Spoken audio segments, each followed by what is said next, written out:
What now? Any nays? Oh, any nays? Anybody opposed? Ms. Mayfield, thank you. Thank you. I'm opposing because unfortunately I have not had a chance to review the agenda for tonight due to circumstances over the We weekend. appreciate the time that you're here with us tonight, and appreciate your remarks, that you're, it's not a nay vote, it's just 5. Okay, we need to have one more person come in. Did we have Mr. Driggs? We need one more council member to get to 6. 1, 2, Good evening, Mayor, Council. Thank you for the opportunity to be here this afternoon to discuss with you a proposed public-private partnership project working with the city and the county on the number of public benefits. It's been really helpful as we get through this. What we're talking about here is a unique opportunity for a transformative revitalization of about 105 acres along Providence Road. With new mixed-income housing, increased walkability, and accessibility to new commercial uses, the proposed redevelopment will help further and drive the city's objectives for 10-minute communities. As you can see here, the project is located about 7 miles from Center City. Right here, and Center City is right there. And the slide on the right shows you a little bit more of a zoomed-in residents that will be part of the development, as well as the residents outside of the development. It supports our housing goals with 108 units of income restrictions, with 100 of those units targeted towards households earning up to 80% of AMI, 8 reserved for households earning up to 60% of AMI, as well as a developer contribution towards affordable housing in the amount of $500,000. It supports our NWSB inclusion, where goals are established at MBE of 15% and a 10% WSBE goal. It supports sustainability environmental goals through mobility hub and electric vehicle charging stations, bike ped facilities. Supports open space and park initiatives through park land donations and monetary contributions to activate that park space, as well as a greenway bridge and multi-use path and trail improvements that helps create greater connectivity and accessibility from residents that currently reside south of the greenway and throughout the site. And also supports increased mobility and accessibility through a number of transportation improvements that are delivered as part of the project. So the developers have worked with CDOT and NCDOT on the scope of a traffic study and have analyzed more than 20 different intersections. These improvements include new traffic signals, medians, turn lanes, and pedestrian crossings. Overall, they should improve the corridor traffic flow and increase safety and for the pedestrian and traffic. Some of the specific highlights of the improvements here are major realignment of Providence Road and Sardis Lane, which would include new lanes of signals, Providence and Old Providence with new lanes, new turn lanes in multiple intersections, such as Providence Road and International and Carmel and Sharon View Road, new medians at Providence Road and Heatherwood, Providence Road and Old Farm Road, pedestrian upgrades and enhancement at Sharon Lane and Sharon Amity, Sardis Road and Arama Road, and increased connectivity and mobility through the mixed-use bridge spanning McAlpine Creek and the multi-use path and trail improvements that were discussed in the previous slide. One of the terms that was outstanding that we're still talking about after the committee meeting last week was about how do we start to incorporate potential opportunities for public safety facilities as part of this redevelopment. In the committee meeting last week, we talked about a number of options we were considering, from swaps to the developer building a fire station and deliver it to us, and we lease it over time. After receiving the feedback we received from the committee meeting, we went back to the drawing table with the development team and worked on this set of revised terms, which would include Levine Partners would extend an option to the city to acquire the 1.2 acre parcel that you see it highlighted in yellow within 5 years. The acquisition price will be 80% of today's fair market value as determined by an agreed upon appraisal process. If the option is not exercised by year 5, the city can elect to extend the option for 2 years. If we were to extend the option, it does trigger a new appraisal and adjustment to the price that we would pay for it. The price would then be 80% of the appraised value at the time of the city exercises the option, and then the city would reimburse Levine Properties for the real property taxes they would incur on this site in years 1 through 5. Levine Properties will also have the first right of refusal should the city decide to relocate Station 19 and sell the land underneath the existing fire station. Revised terms do provide the city with more flexibility and allow us more time to figure out what our prioritization are for the public safety facilities, whether it's a police station or fire station, and also work through our traditional funding approaches to delivering these stations. Here's a sources and uses table that generally focuses on the public components of the public benefits that are derived from this development. As you can see here, there's values tied to the contribution to the walking trails, the workforce housing, the street improvements. All that amounts to more than just $70 million. Underneath, you see the sources, and that's how we go to pay for those uses that are above the above line items. Over here, the developer contributions of nearly $51 million. Infrastructure improvements would be through the city and county tax increment grant in the amount of $19 million. If the tax rates held constant today, that would equate to the city's portion being about $6.9 million and the county's portion being about $12.1 million. These highlighted line items represent the scope of work that would be tied to the infrastructure reimbursement agreement that the city and county would pay for or would reimburse through the tax increment grant. If you do some quick math, you'll recognize that this does exceed the $19 million, but keep in mind that anything above and beyond the $19 million is the developer's responsibility. So take a step a little bit on tax increment grants. So the grants are made on a reimbursement basis only, and they're based on new incremental taxes within a defined increment area. We have to have a public purpose for us to participate and use a tax increment grant to incentivize or partner with a development project. Grant terms are traditionally 40 or 90% of incremental taxes and up to 10 years, although we have gone a little further than 10 years lately based on construction costs and need of the specific project. Since 2004, City Council has approved 20 TIGs. There are currently 9 tax increment grants at various stages with TIG-related infrastructure reimbursement agreements. The city has committed up to $69 million to support public infrastructure improvements and affordable housing like the Bright Walk project, with a little over $50 million remaining to be paid over the next 15 to 20 years. The majority of that $50 million is comprised of projects like the Pearl Innovation District and Valentine Reimagine, which are 2 of our larger tax increment grants. Since 2020, the city's investment in these developments will leverage nearly $5.2 billion in estimated private investment. So this is $5.2 billion that will be added to the city's tax base as a result of these partnerships and the use of the tax increment grant tool. Since 2023, we have completed our payment obligations on 2 agreements, Tanger Outlets and IKEA Boulevard. Tanger was approved by council in 2013, and IKEA was approved by council in 2008. Combined, these 2 projects add nearly $350 million to the tax base, exceeding the projections when they were approved back in 2013 and 2008. It equates to about $13 million in tax revenue to the city over the next 15 years.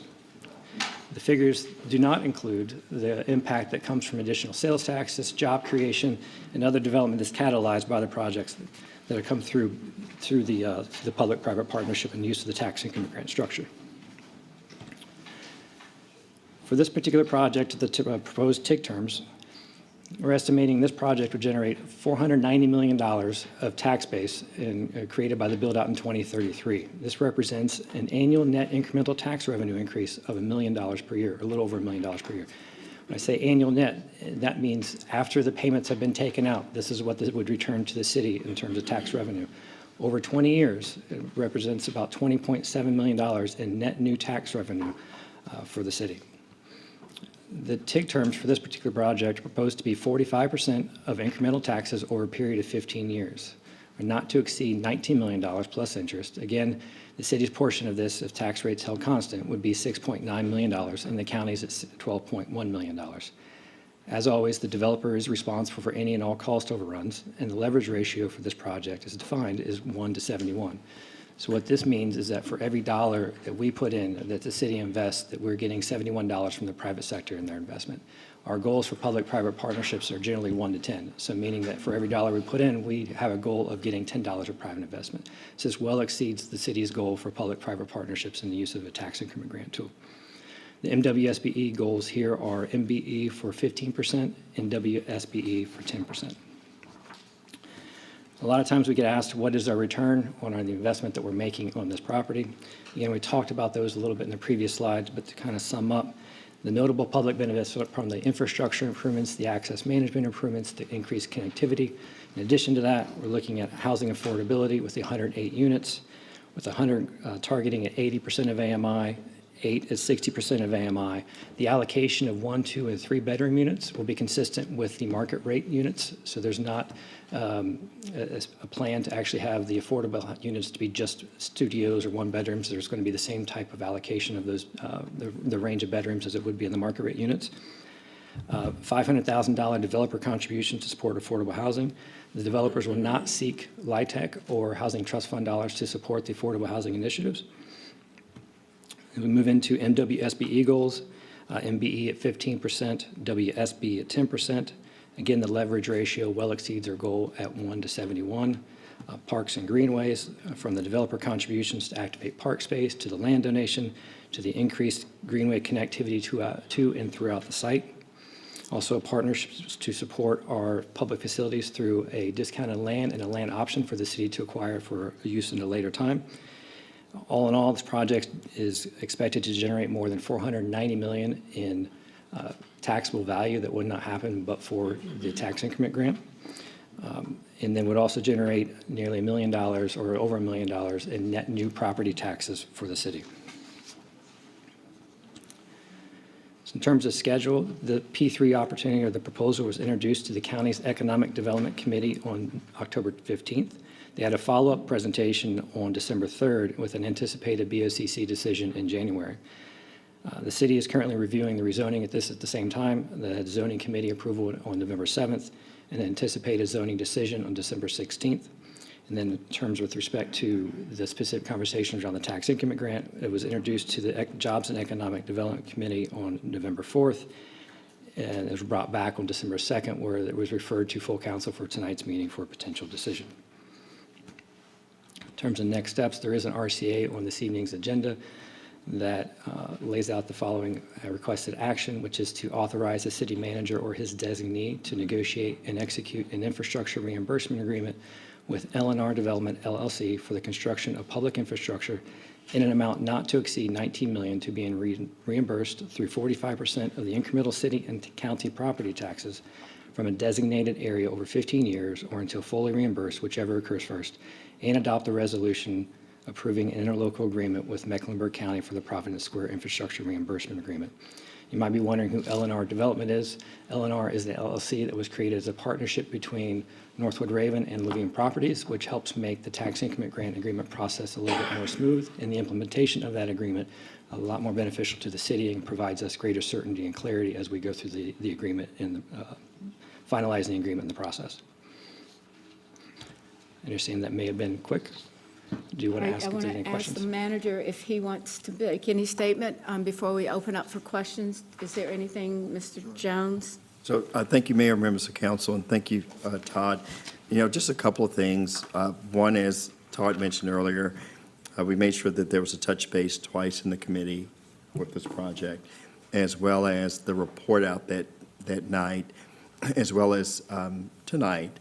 Also, in your packet on Thursday, we provided some additional answers to questions such as some of the questions that Councilmember Mayfield asked about TIGs.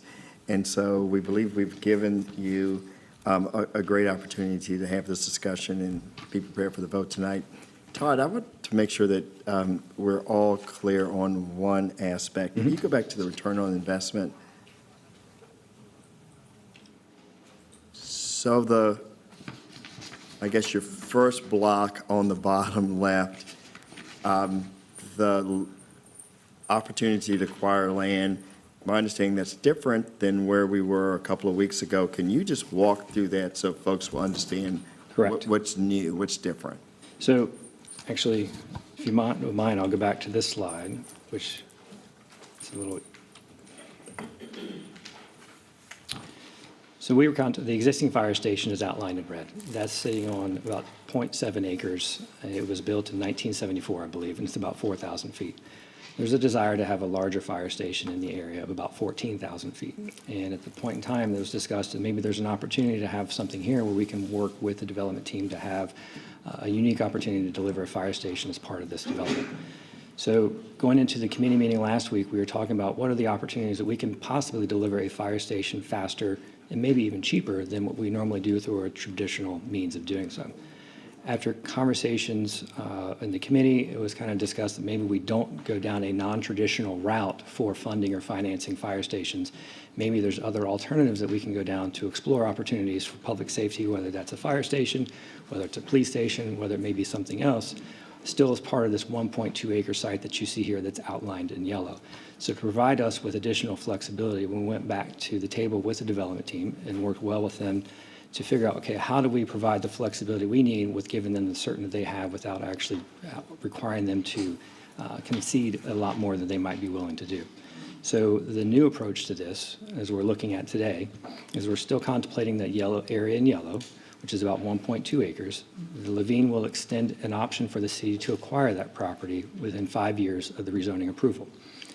The acquisition price will be 80% of today's market value based on an appraisal. So we're getting a discounted piece of property, or getting an option to acquire a discounted piece of property, and that value holds constant over that 5-year period. If we choose not to exercise the option by year 5, but may want to extend that option for 2 years, the extension triggers a new appraisal and an adjustment to the sale price. So the price would then be 80%, still be discounted, but it'd be 80% of the fair market value at the time that we would exercise that option during the extension window. And then Levine Properties would have the first right of refusal should the city decide to relocate Station 19 and sell the land underneath the existing Station 19 area. Is that helpful? Any other questions about that? Ms. Mayfield and Mr. Graham? Thank you, Madam Mayor. So my question is still on this same piece. What other stations do we have that are built on leased land? I'm not aware of. So that's one of the challenges that I have with this, is opposed to us having the land, whether the land is donated or we came up with an agreement price to purchase the land. I have a concern of us building a station on land that is leased, especially when we have no other stations that are on leased land. That's why I just want to clarify, and I'm asking for the manager to give me an answer to this question, just to ensure, without saying, okay, a minimum of 15 years, minimum of 20 years, and then possibly a negotiation somewhere later down the line, just for clarity. So thank you, Council Member Mayfield. What the team has done is alleviated that concern. Right. It would not be a lease. If we wanted to purchase that parcel, it would be at the 80% of the appraised value as of today for the next 5 years. So all of the issues or concerns about leasing are no longer part of this whatsoever. Developer builds a new fire station and leases it to the city with specific terms to be decided by at a later date.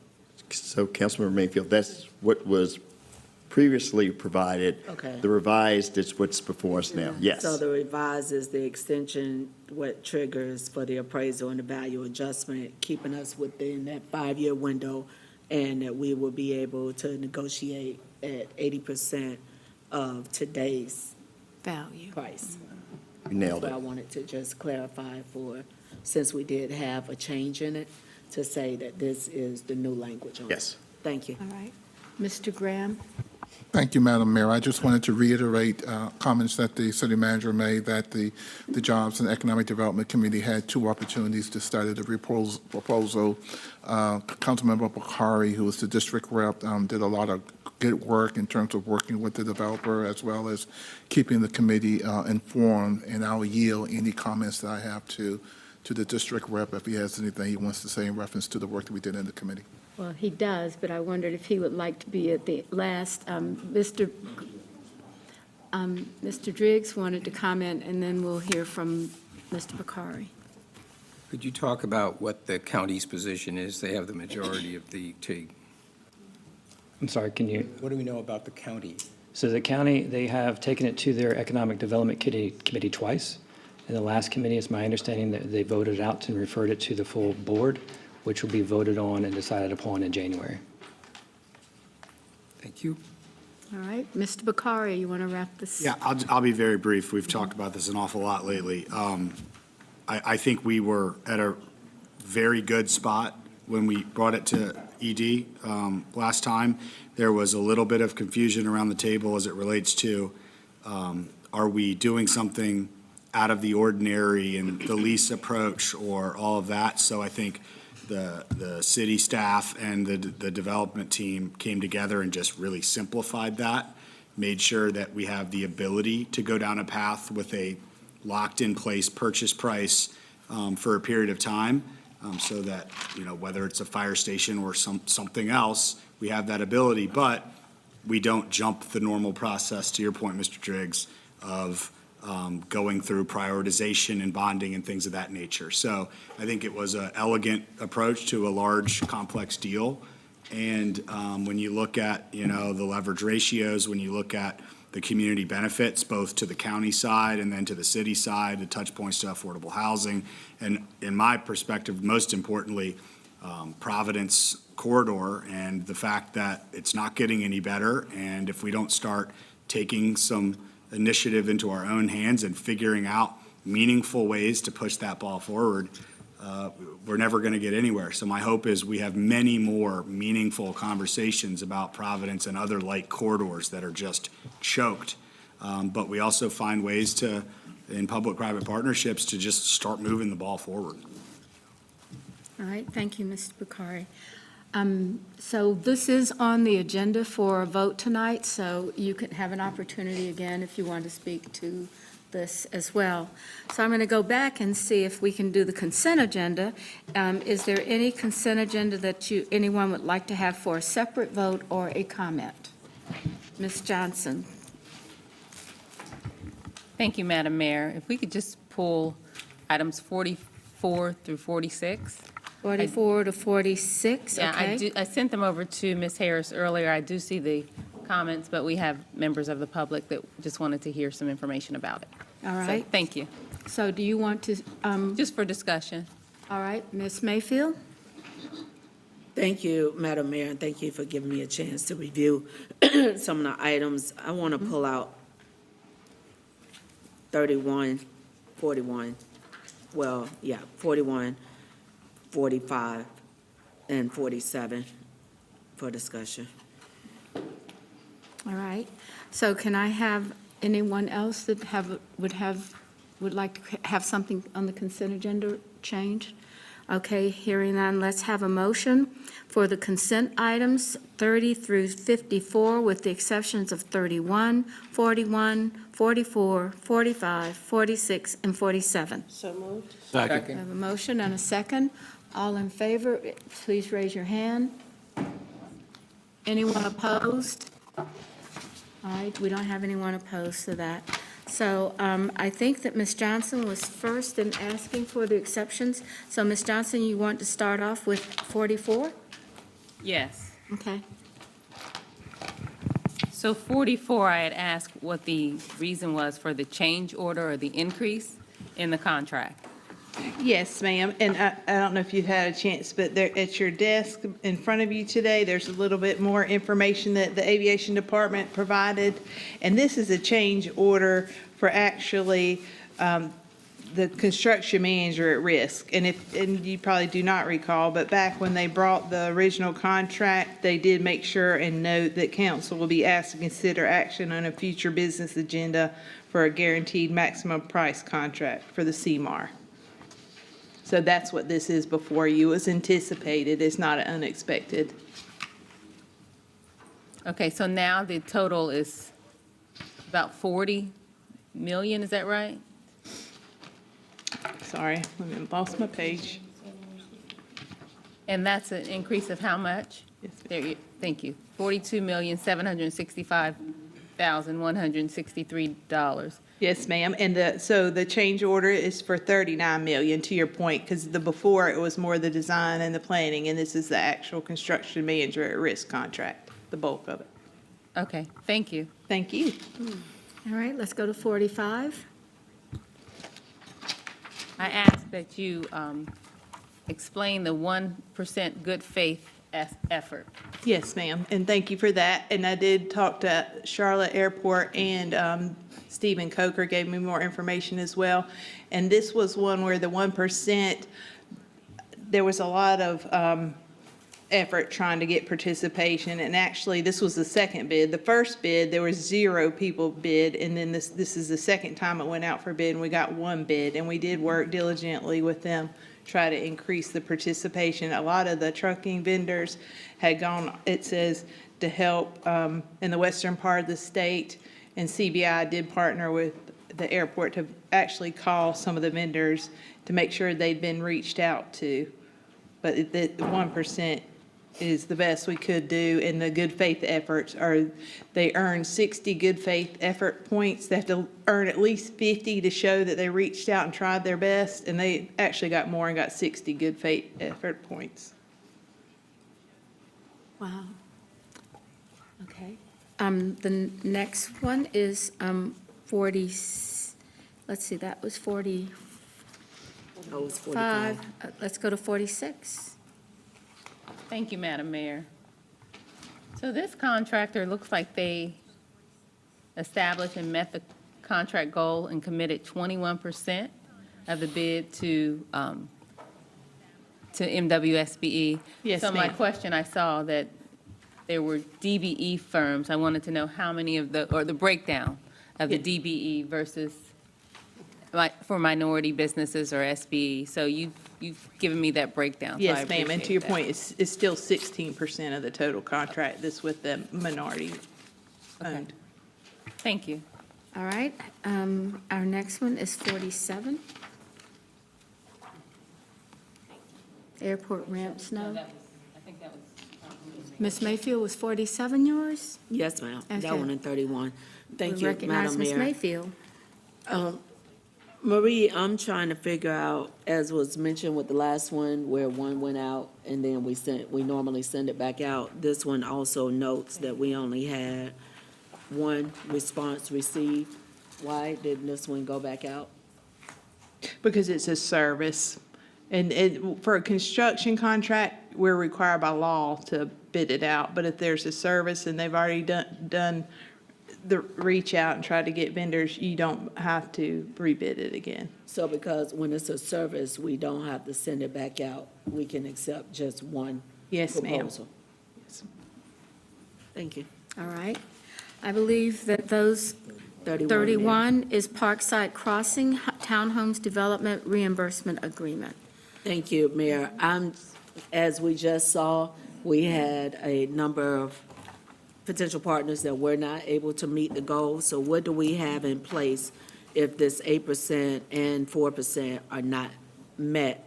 Since we have it noted in here that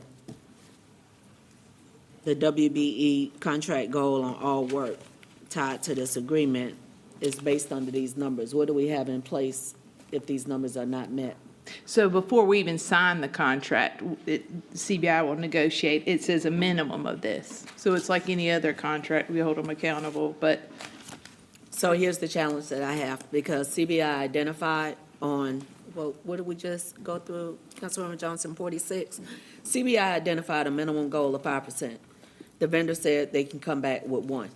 So if CBI has in our system that we do have vendors that should be able to hit these minimums, and then we say through good faith efforts, you really don't have to meet these minimums, that's creating a challenge, because that's also giving the impression that you can circumvent the process.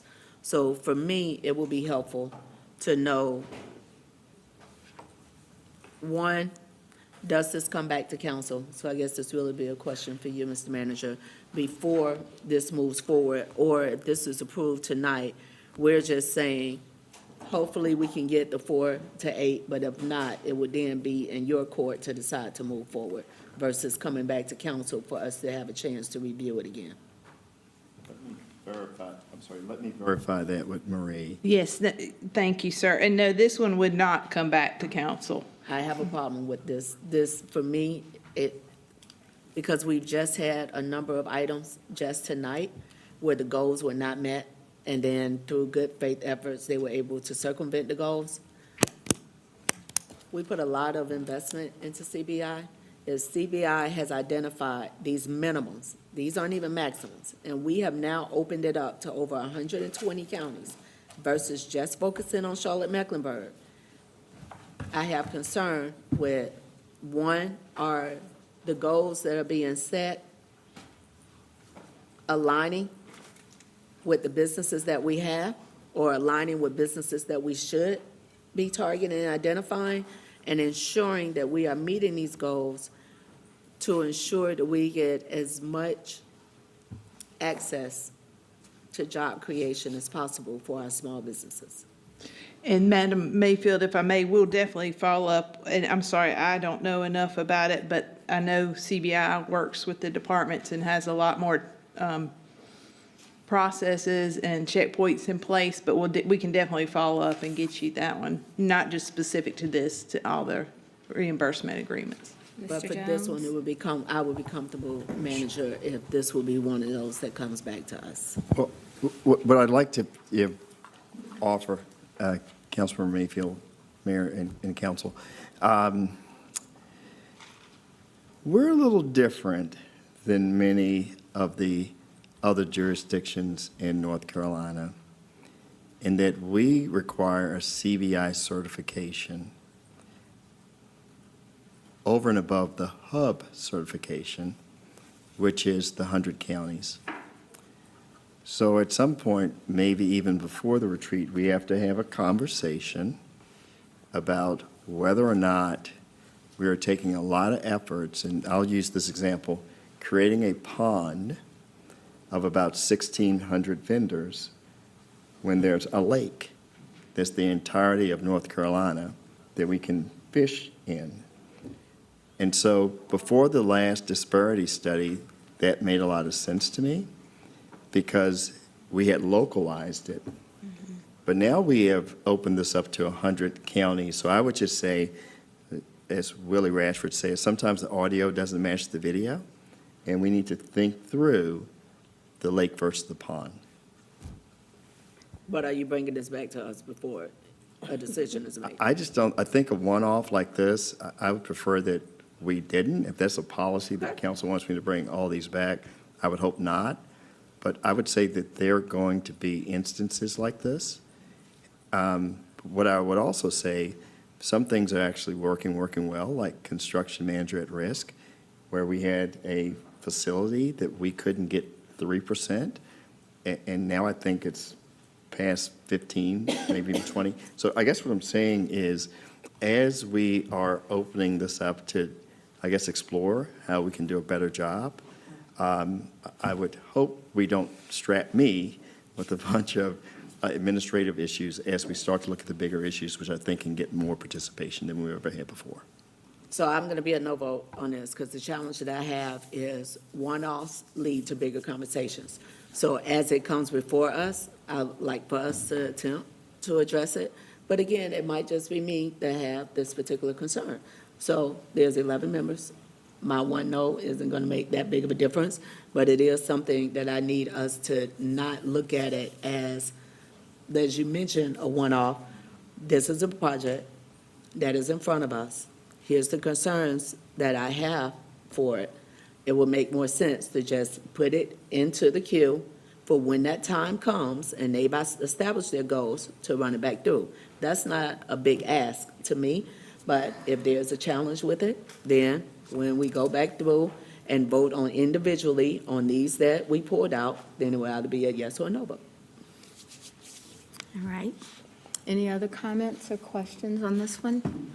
All right, so the, Madam Mayor? yes, Yeah, thank you, Madam Mayor. Brown. So, I don't like that it's just a one-off, manager.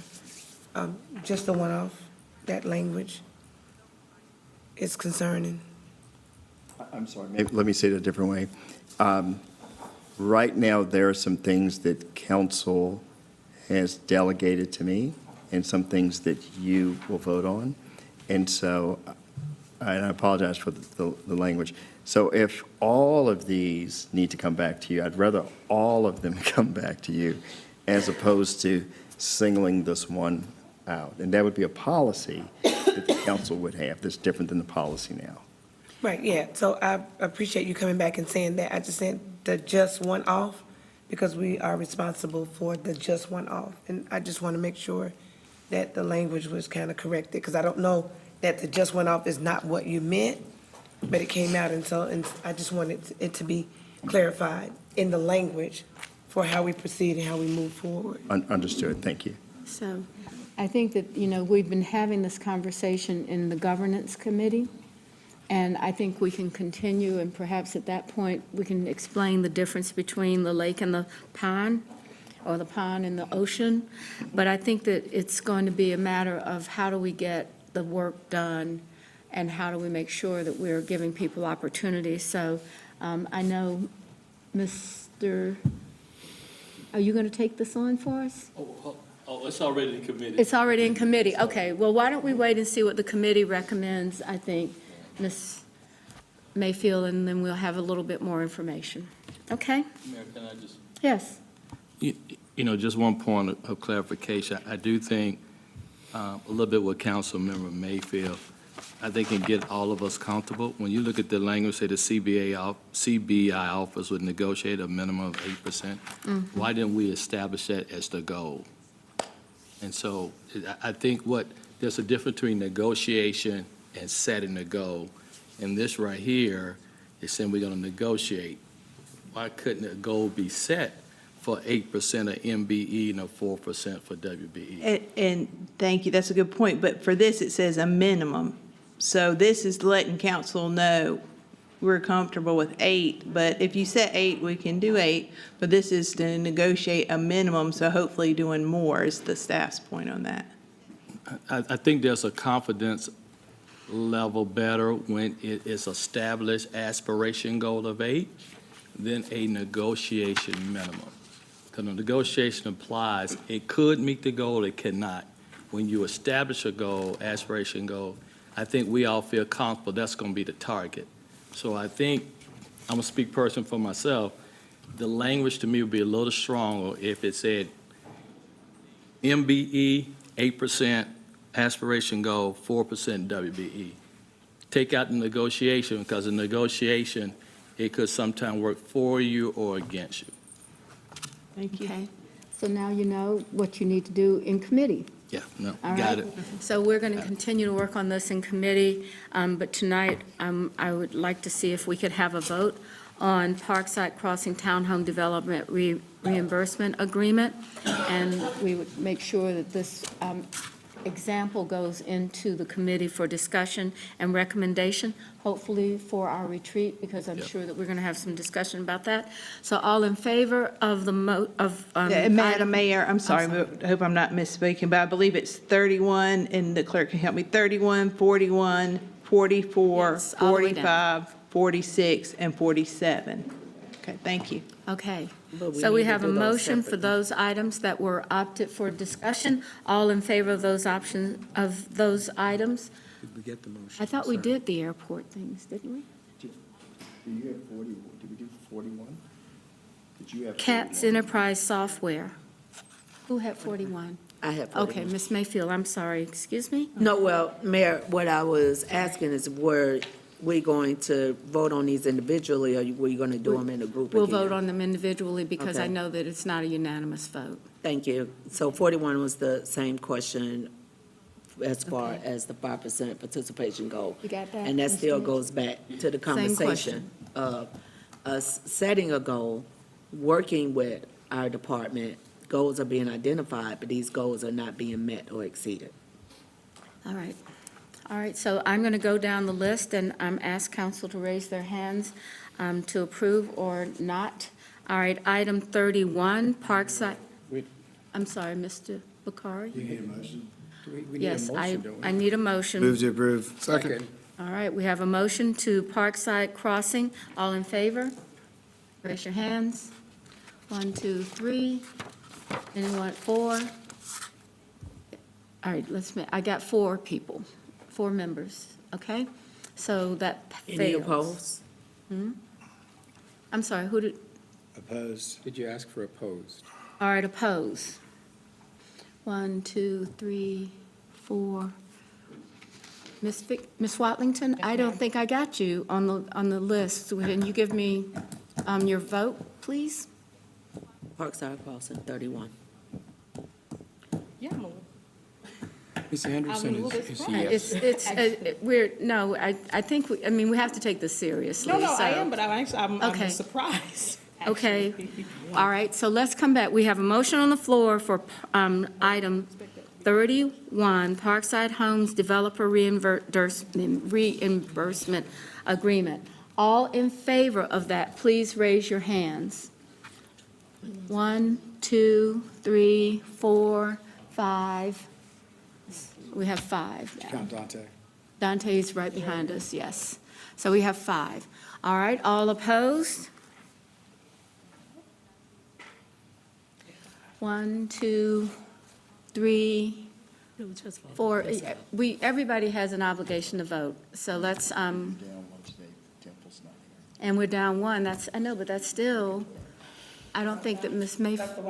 Dr. Watlington did not vote. ma'am. So I need, I'm sorry, I was trying to see if there was an appetite to potentially defer it, bring it back and fix To do that part what? of it, but I didn't see that, but I didn't make a motion. So with All that right. being said, then I will decline. decline? Declined it. So you're a no vote? Yes, ma'am, I'm sorry. Okay, got it. So, okay, so that item fails. No, it's 6. 5. Oh, there's a tie. I vote for. We'll go ahead and proceed with it. It's a tie. I vote yes. Yes, I'm voting yes. Let's move on. The next item, we need a motion for, That wasn't put on the floor. We had 5 to 5, okay. okay, yeah. So, the next item is CATS Enterprise Asset Management Software. Ms. Mayfield pulled us.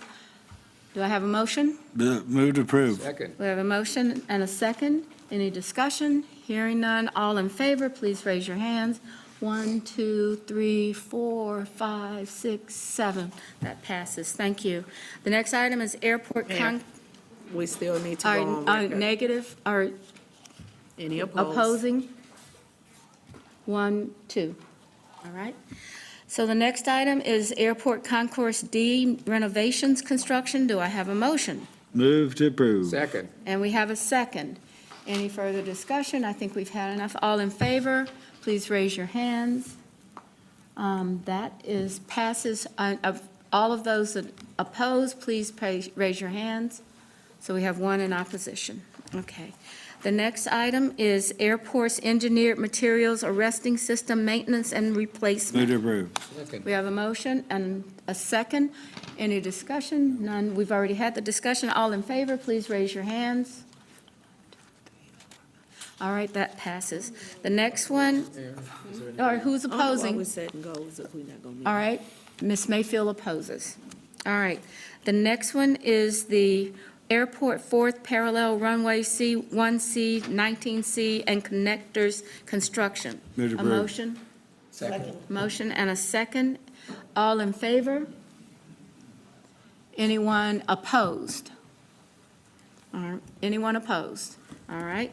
The next one is the airport ramp snow removal services. Move to approve. Second. We have a motion and a second. Anyone, all in favor, please raise your hands. I believe that's unanimous. Thank you very much, everyone. Okay, now, ordinarily at this point in time that we would turn this over to the manager for his review and we'd start going downstairs, but today we have an opportunity for a closed session, and I'd like to have a motion to go into closed session pursuant to NCGS 143-316, 11A6, to consider the qualifications, competence, performance, character, fitness, conditions of an appointment, or conditions of initial employment of an individual public officer or employee or prospective public officer or employee. So moved. We have a motion. We have a second. All in favor, please raise your hands. All right, thank you.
Oh, good evening, everyone. Thank you for your patience and time.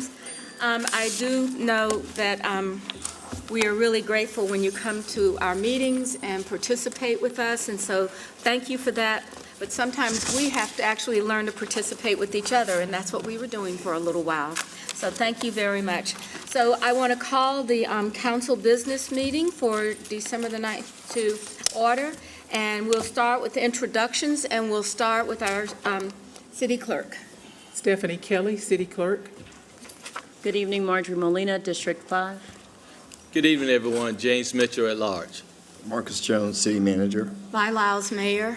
Good evening, Dante Anderson, Mayor Pro Tem, District 1. Malcolm Graham, District 2. Ed Driggs, District 7. Tarek Bakari, District 6. Luana Mayfield, Council Member at Large. Good evening, my name is Victoria Watlington, and I serve you at large. Good evening, Lena James, Deputy City Attorney. We begin our meeting with an invocation or an expression that we wish that all would be able to participate in if you choose to. The invocation is by a council member, actually depending on how we can be more effective and how we can work together best. And so tonight, Councilmember Bakari will give our invocation. We will then follow this with the Pledge of Allegiance. Again, if you choose to stand for the Pledge of Allegiance, please feel free to do so. Mr. Bakari. Heavenly Father, we come before you with gratitude for the opportunity to serve our great city of Charlotte. We ask for your wisdom and guidance as we make decisions that will shape the future of our growing community. Grant us discernment to lead with integrity, compassion, and fairness. We lift up our police officers and first responders who work tirelessly to protect and serve our city.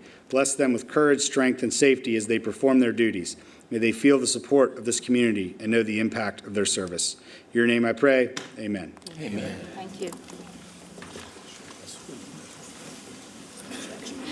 I pledge allegiance to the flag of the United States of America and to the republic for which it stands, one nation, under God, indivisible, with liberty and justice for all. Thank you. We are now going to move to our public forum for this evening. On behalf of the entire City Council, I ask that all speakers and audience members remember to be respectful of your colleagues and your fellow citizens. That being civil and courteous is something that's really, really easily done. So let's try to make that out. And if it does not work out, we want you to know that we really try very hard to make sure that everyone gets to be heard. And if someone is not being heard, then we will try to make sure that they have some ability to be respected, as I would say. So with that, we're going to begin with my speakers list. Each speaker, I will call down 2 speakers at a time, and each speaker will have 2 minutes to express their petition to the City Council. So let's begin with Amanda O'Hara and April Lewis.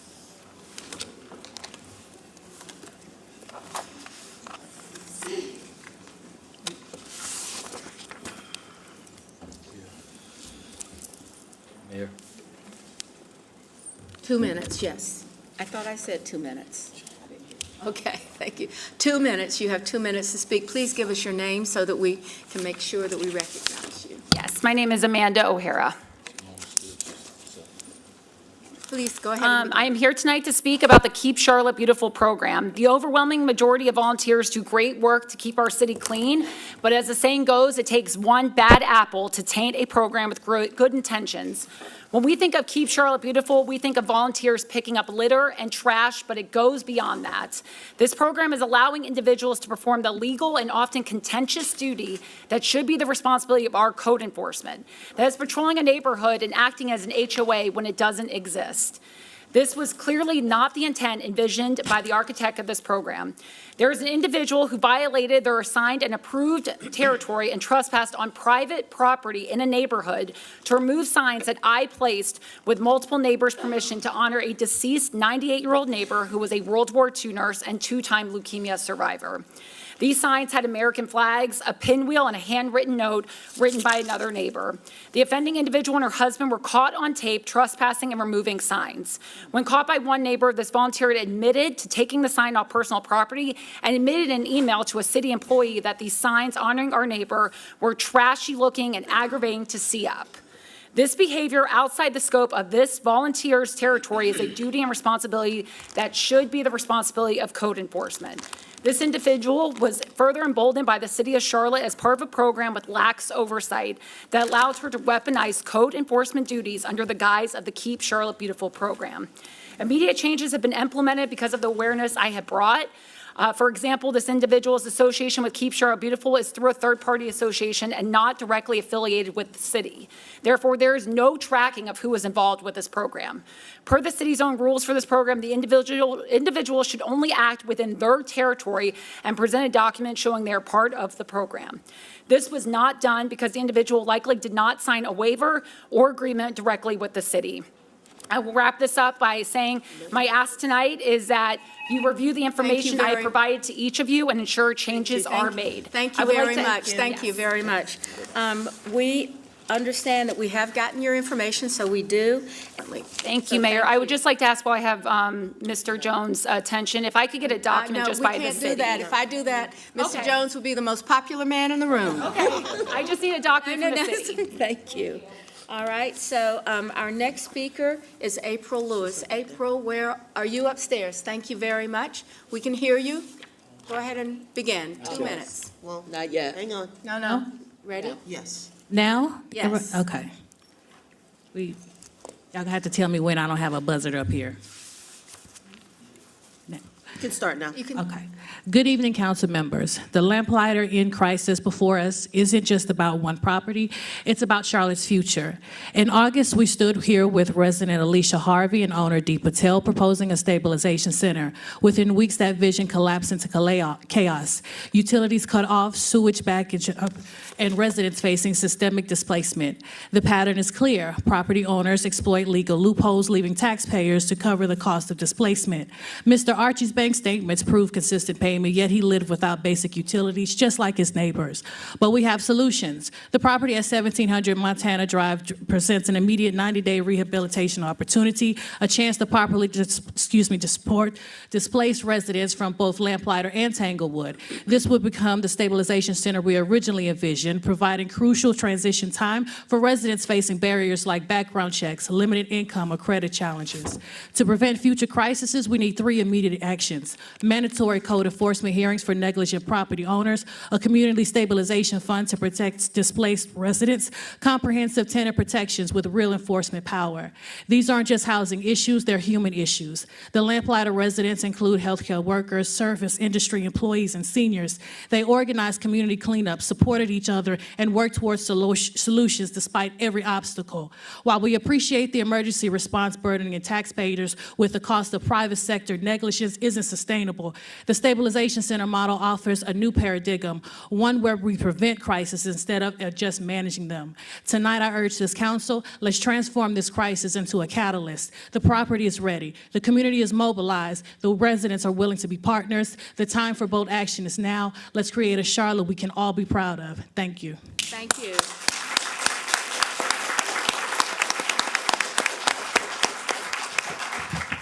Okay, our next speaker is Jessica Moreno, and as well, Andrea Ferris. So we have 2 mics here. So Jessica and Andrea.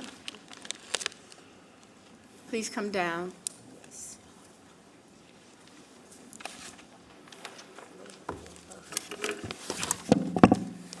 Good evening, council members.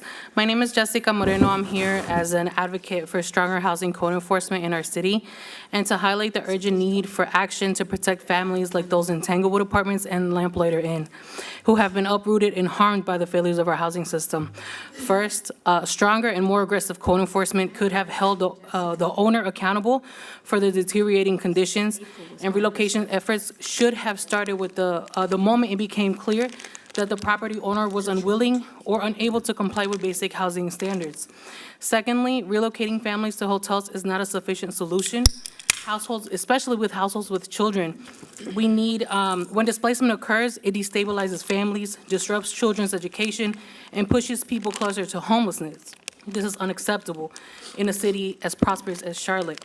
Third, we need to prevent this from happening again. Stronger code enforcement policies are key to protecting tenants from unsafe conditions and preventing mass displacement like we saw in Lake Arbor, where fines were issued to the landlord, but the ultimate result was that tenants were evicted and the property was sold. Many of those displaced residents remain without stable housing for years after, and this should never happen again. Our recommendations are clear. Use existing legal remedies. The city's housing code already allows for injunctive relief and in-rem repairs, which could force landlords to comply or face serious consequences. These tools must be used effectively. Second, we have to create accountability, require staff to report cases where repairs have gone beyond deadlines, and act decisively to enforce compliance. We need to protect tenants. Temporary relocations can allow repairs to happen without displacing families permanently. And we need to prevent future displacements. Foreclosures on properties where landlords fail to comply and sell them to responsible housing providers to maintain them as permanently affordable housing. Cooperative housing and community land trusts, which we call green social housing at Action and C. Thank you. Thank you. That's good.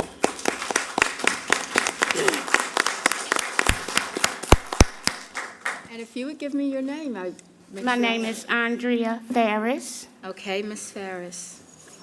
Okay, displacement in Charlotte, North Carolina, and this is written by me. I was born in Charlotte, North Carolina in 1968. I left as an adult and returned in 2009. Since then, every landlord that I've had has been a slumlord. My first landlord had me in an illegal lease. When I won the case in court, the judge gave me time to move, but the next day, the landlord climbed through my window and changed the locks. As a Section 8 recipient, I called in Livian, but all they said to me was sorry and gave me a new voucher. No one informed me of my rights. This left my family homeless for 4 months. Imagine when the families that have no help are going through. Today, I'm facing homelessness for the third time. Charlotte is in a crisis.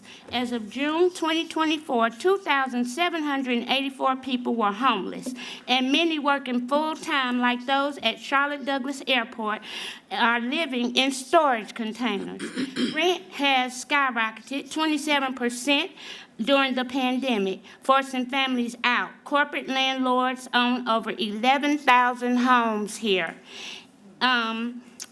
Raising rents and displacing local residents. The help for displaced families is a slow and unclear. Livian provides little guidance for people with Section 8 vouchers as they have no housing list and as more landlords are dropping from the program. What about the people with no assistance? Many of us can only live in properties that work with Housing Collaborative, but we do not know who they are. Application fees are a barrier with no clear way to get them paid. If we do not make enough money, there is no help. If we make too much money, there is no help. If we do not make enough money, there is no help. Ms. Ferris, thank you very much, and I appreciate your presentation.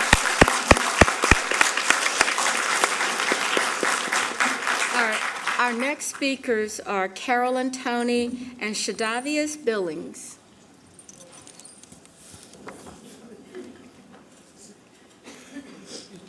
Did you replace him? Skip over Cookie Phil. Okay. Next page. Still the next page? First page. Four. Page four and. Okay. Four. All right. Please give us your name. Carolyn Toney. All right. Ms. Toney? Good evening, everybody. My name is Carolyn Toney. I'm 73 years old, and I work for the city of Charlotte, and I'm disappointed in them. I worked till I retired. I seen what I'm looking at in Tanglewood. I lived there a year, and nothing's been done. Code enforcement doing their job. We need y'all to back them up. Councilman Mayfield, I want to thank you for coming to see about us. I want to thank you. Mayor, I want to thank you because your office did get back with me. Thank y'all very much. I've never lived like this in my life. And to serve the city of Charlotte, I don't want to ever see nobody live like I had to live. Not doing nothing. Put liens on these slum lords. Put liens on them immediately, especially Tanglewood. They talking about $8.2 million they put in this, and they done fixed $2.5 million. Mayor, come on out there with me. I want you to tell them where they put $2.5 million. Where? I left in November. My house still haven't gotten done. They still haven't fixed nothing. I couldn't stay there no more. I had to get my grandkids out of there. I took custody of my grandkids at my age, 10 and 3. And you know what I teach my grandkids? You're going to be something in life. I want y'all to do something and do something immediate. Don't you let another person live like the Lamplighter, Tanglewood, or anybody else live. And I mean that.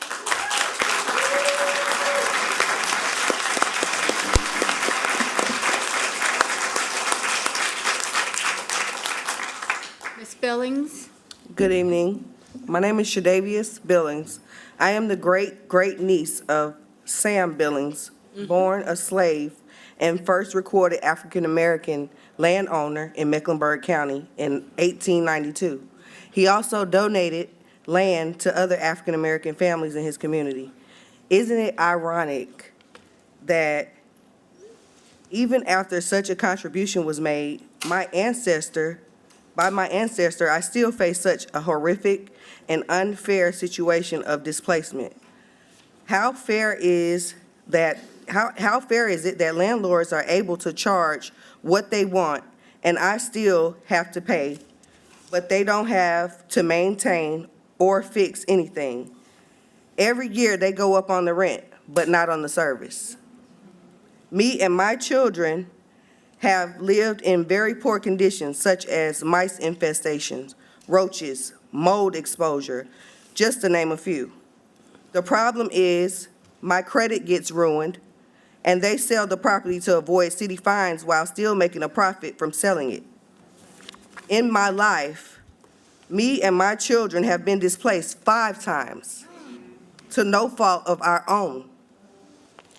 From 2014 to 2021, and again now in 2024.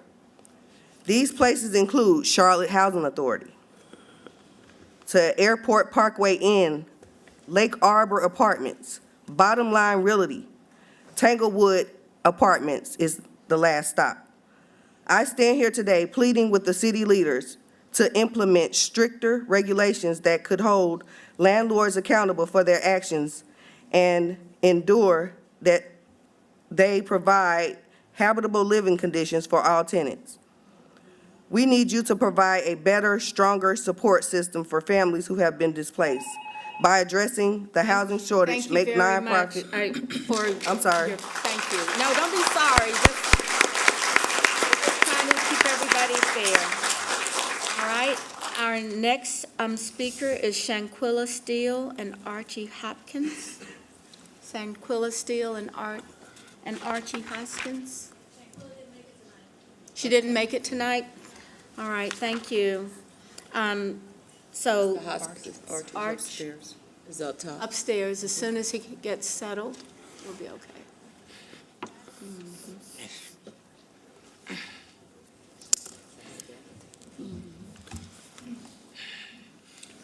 Hey, my name is Archie Hoskins, and I was at the Lamplighter Motel. I stayed there. I've been there since March of this year. I have a lot of medical problems, and they were taking money from me. And my room, wasn't able to take a shower in my room from March all the way up until a week ago, almost 3, 4, 5 days ago. I was only have to go back old school in the wash pan. But they were taking my money from me. My floor had feces that come up. We had rats there, we had roaches there, they had maggots inside the dumpsters. They wouldn't empty the trash. I have not been able to use my the Wi-Fi cable. We had none of that. But I was paying $950 every month. They was taking it out of my account. Not only that, I came here tonight, and I love you guys so much, and Merry Christmas. I got out of the hospital. I just had a stroke. And I came just for y'all to hear what I had to say today. But I'm just saying that them people have really, I mean, you wouldn't believe the lights were turned out. We had no hot water. We had, the baby was there. She's on oxygen. And they had to rush her to the hospital because she couldn't breathe anymore. But just by the grace of God, I'm here. And I just want to say that what we've been going through and the things that we've been going through, we shouldn't be here. Right where this building is built, I was born in a house right here. I've been here 69 years, right here in Charlotte. And I never went through what I went through in my days. But you know, when you fall down, God said you got to fall down, but you got to have a way to get up. And I'm asking y'all to help us to get up. I need it. Right now, I'm homeless because of some things that went wrong. I lost my mother, and when I was in the hospital, a lot of things went wrong. This is the second time I've been in the hospital behind this. And she came to help us. Thank you, And- Mr. Hopkins. Okay. We appreciate you and hope.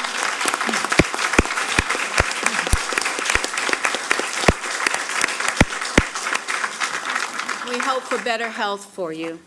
All right, our next speaker is Will Russell, and as well, if Mike O'Sullivan would come down as well.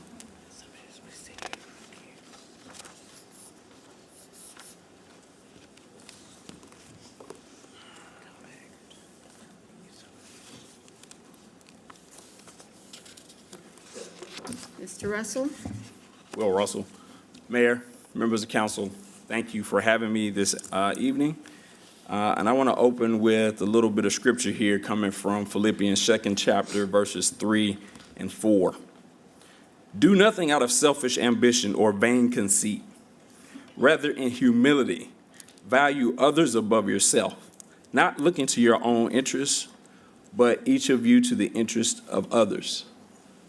And I think what we have seen tonight from Mrs. Tony and Mrs. Billings, who are residents of Tanglewood, they embody that scripture. It would have been easy for them to do nothing, to sit at home, to complain, to not care.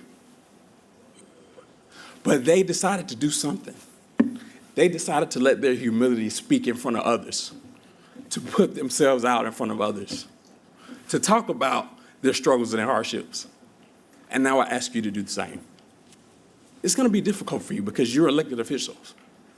You're going to be pulled by interest and people to do things that are easy for you, that will get you reelected, that will allow you to do nothing, and it'll be easy. But I'm asking you to show the bravery that these young women have shown tonight. Do something. Show humility and value others above yourselves. Thank you. Thank you.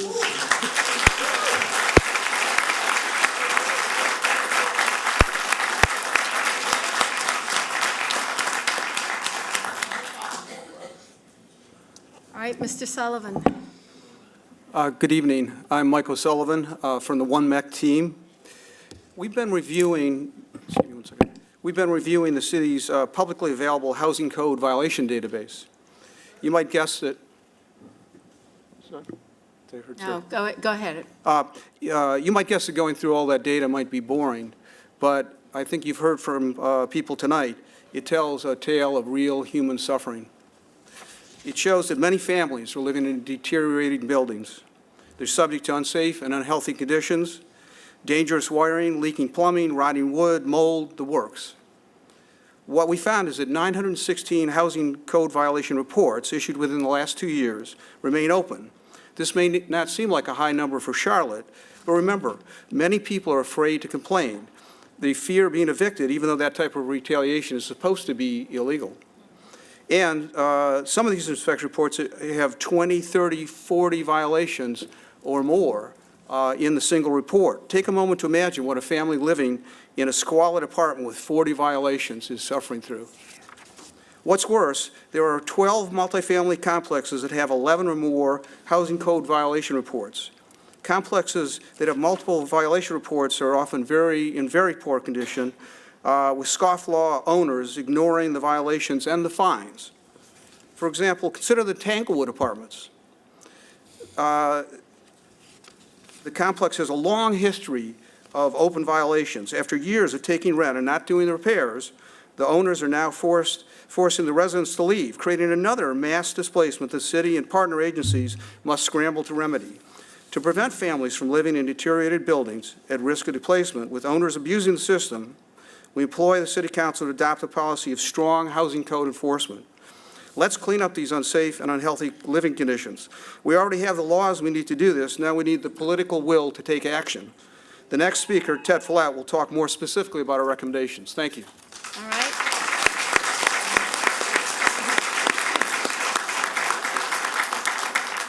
Ted Follett and Reverend Jacaran Potts.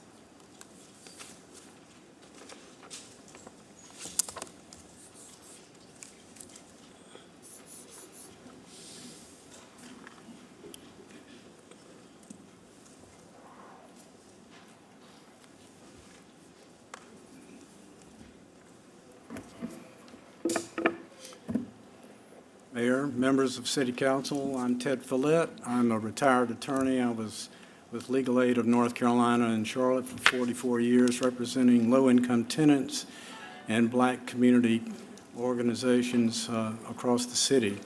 I've had a lot of experience with code enforcement. And honestly, most of the code enforcement works quite well. The problem is what happens when it doesn't. And you've got two remedies in the code. You don't need any further enabling legislation. I just want to mention what they are. First is the in-rem repair remedy.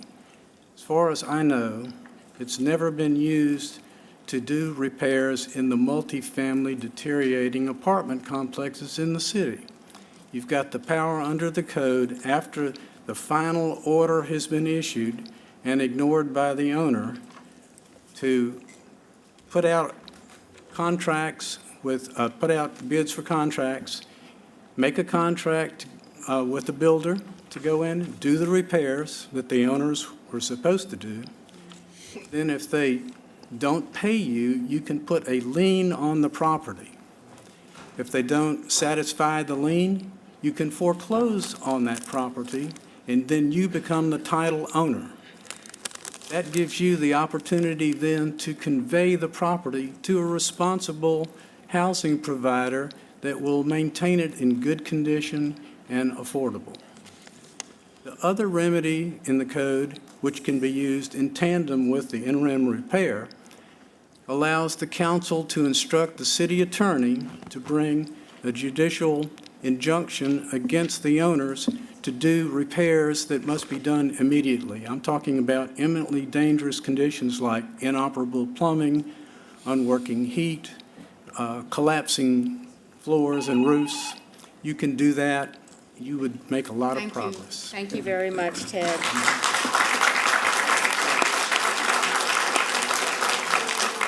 I don't know, Reverend Potts, you got your hands on the podium. I'm a little bit worried here, so Reverend Potts, please, you have 2 minutes. Yes, peace and blessings to the distinguished council members, to our mayor. Thank you for allowing me to address our community's important issue of housing coding violations. I stand before you as a concerned citizen and the director of community care for the Park Church under the leadership of Bishop Claude Richard Alexander Jr. As a church, we are committed to affordable housing, and we thank you for the partnership to make that become a reality on our property. But we also uphold the values of compassion and love for our neighbors. Organizations like One Mec and Action NC are working diligently to bring these code violations to the council's attention and to offer solutions in the fight against inequities and against unjust retaliation tactics employed by landlords against citizens who are within their rights to raise these complaints. In the words of former President Ronald Reagan, don't be afraid to see what you see. Don't be afraid to see what you see when citizens who are drowning in coding violations raise their coding issues up to the seats of your power. Don't be afraid to see what you see. When One MEC and Action NC present the data regarding housing violations, rather look at what you see with courage to use your power to stop coding violation drowning that is suffocating the joy and the dignity out of citizens who work hard daily. We desperately need your help now and moving forward. Effective leadership involves making thoughtful decisions that prioritize the well-being of all citizens and all members, ensuring resources and opportunities are accessible to anyone regardless of their background. Coding violations not only harm individuals, but also undermine the entire fabric of our community. As Jesus taught in Matthew chapter 25, verse 40, truly I tell you, whatever you did for the least of these, my brothers and sisters of mine, you have done it for me. Thank you.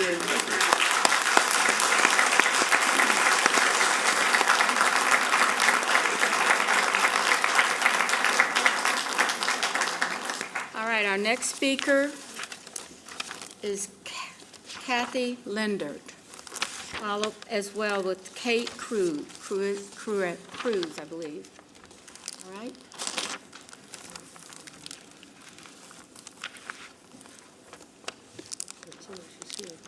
And you are Ms. Linder? Yes. And so Kate Cruz, is Kate here? Okay. Dr. Penn? Okay. All right. Please, you have 2 minutes. Thank you. Hi, my name is Kathy Lindert, and I am here today to discuss our first responders and the crisis they are having with stress and anxiety. It doesn't have to be this way. Statistics show that in the United States, 58% of police officers contemplate suicide at least 2 times. Even worse are the numbers of death by suicides. 15% of police officers, 2% of firefighters, 2.2% of EMT workers. These numbers are staggering. Another area of concern is estimated. You came as an advocate or whether or not you came as someone who cares deeply about the issues that we have to take on in these situations. And so I just want to say thank you. The presence of you in this area, it kind of reminded me, I hate to say this to Ted, but we had this very same program for a while. So what it means to me is that sometimes things work, but after they work, we just kind of let them fade away. And that's not our intent in government. But sometimes we have to know our own history, and you guys have added so much to our own history. But I also want to thank some other folks. I mean, Robert Dawkins, if you and I haven't had more conversations in the last couple of weeks, I don't know whatever, and I'm sure that that is what all of the council members would say as well. And Crisis Assistance Ministry and what we're trying to do, I think what you're seeing is it's time for us to get back on track. And this was something,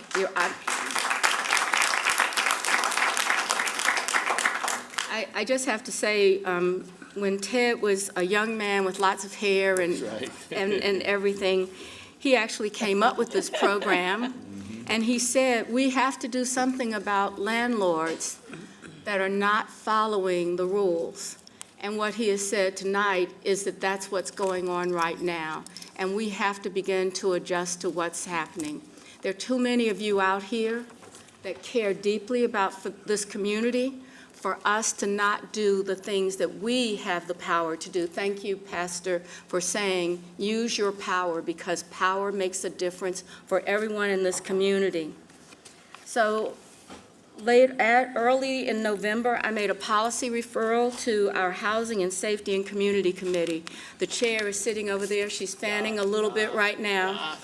But I think that this, as I said to the full council, this is something that all of us have to do. It's not just one committee or one person that has the responsibility. And so what we have heard and seen today all needs to be examined, and I expect that it will. So I want to say thank you. Give us some time. It's not tomorrow. I know that.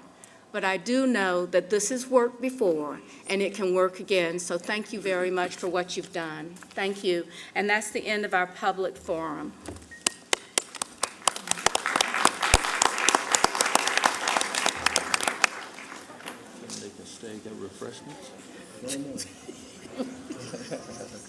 All right, so next we are moved to the policy section of our agenda. This, Mr. Jones, do you have any updates for the council this evening? I have a motion for the closure. Any discussion? Hearing no discussion. All in favor, please raise your hand. Anyone opposed? All right, so that's item 7. So we approved A and B, Mayor, And just to be clear. I'm sorry. We approved A and B, just to And be A, clear. we did approve A and B as well, yes. All right, so the next item is our policy report. Oh, wait a minute, do we have one more? We approved the business investment grants for Siemens. We have the Siemens Energy. We have the Siemens. 8. Item 8. We're going to open the public hearing for the Siemens Energy Business Investment Grant. Do we have any speakers?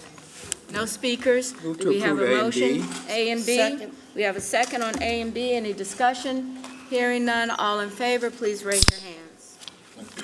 All right, so that takes us now to the manager's 9 report. Okay, thank you, Mayor, members of council. I think magically some president, and so hot off of the press, many of the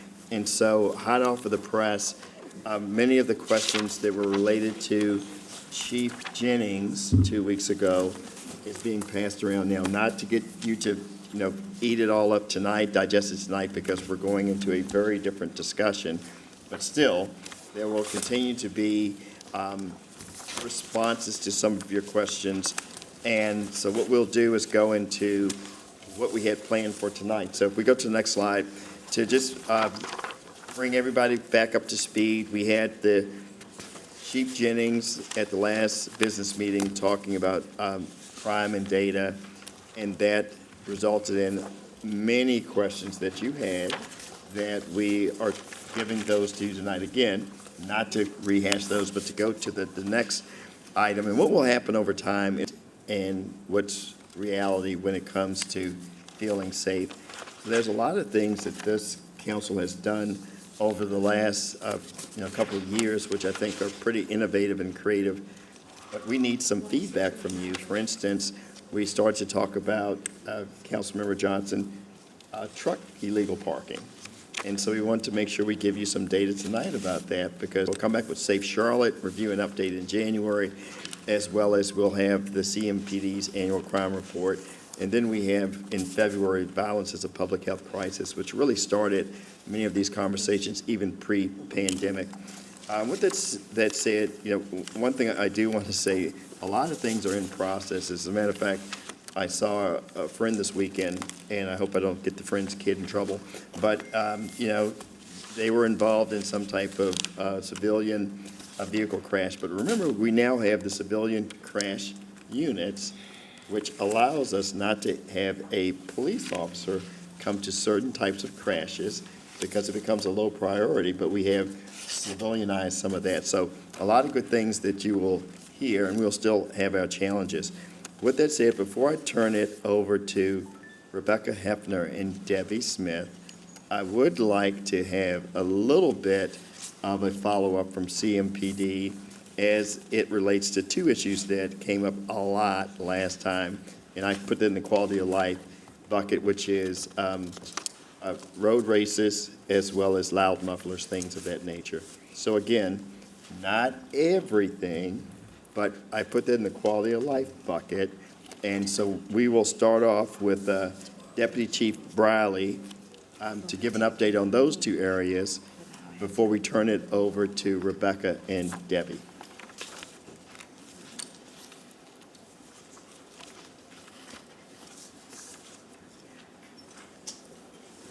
Okay. Yes. Good evening. Thanks for having us. Reference to the public sentiment and public perception survey.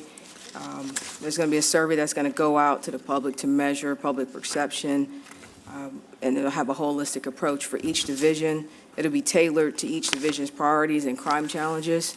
We worked with procurement for an RFP. So far, we've had 12 responses from different companies. That will be awarded in February with the survey to launch later in 2025. brief update reference to Uptown. We were able to discuss in the last meeting with Chief Jennings. We had several issues that were brought up in reference to Uptown. We have several initiatives. Someone get the next slide. Next one. Here we go. We'll start with several operations that we have going and increased police presence with the blue lights. Operation Trio is our targeted response and outreach program in Uptown. The initial effort was to reduce violent and property crime in our highly trafficked areas uptown. The initial focus was on the Spectrum Center and the Transportation Center. Back in July, we extended the footprint to include First Ward Park, Fourth Ward Park, and Romare Bearden Park. Since the inception of TRIO, we've had 107 arrests uptown. The transit was leading that location next to Romare Bearden, the next amount of arrests. And since then, we've seized 14 firearms just in that location. An additional operation we have going on is our JADE program, which is our Juvenile Accountability and Diversion Empowerment Team. There will be a full report out on JADE at the end of the year, coming up in January, reference to the full crime report. But we have seen some increased success with JADE, including officers providing home visits. We did a special rollout in July for July 4th, and we plan on repeating that rollout for New Year's Eve, where we make home visits to repeat offenders' homes. We have conversations with the parents. We have conversations with those juveniles. On December 1st of 2023, the increase in penalties for street racing was implemented. We've seen a decrease year over year in these events. Thus far this year, we've had 41 either street racing or takeover events in Charlotte area. We've served 14 search warrants that have been executed by our teams over participants at their homes and their vehicles. We've written 54 citations. We've seized 22 vehicles and made 9 arrests. We've seized 5 guns, and we've had 4 repeat locations that bounce between North Division and Still Creek and University area. Usually these are areas with large business parks where there's not a lot of lighting and there's not a lot of security overnight. And so that's where the individuals like to go and do street racing and/or burnouts. Our age range of our participants are between 18 and 25. And we've had thus far, since the new law has been put in place, 1 repeat offender, individual, the last name of Clark. We've actually seized 2 of his vehicles since the new law has been put in place. And that was over the last 24 months. And there was also a question about mufflers. Next slide. All right, so we did some research on that. As you can see from the data at the bottom of the slide, we had 16 calls for service related to, and this is something that we'll have to work with North Carolina DMV because it is actually an inspection issue. So CMPD has a limited role when it comes to enforcing the loud mufflers.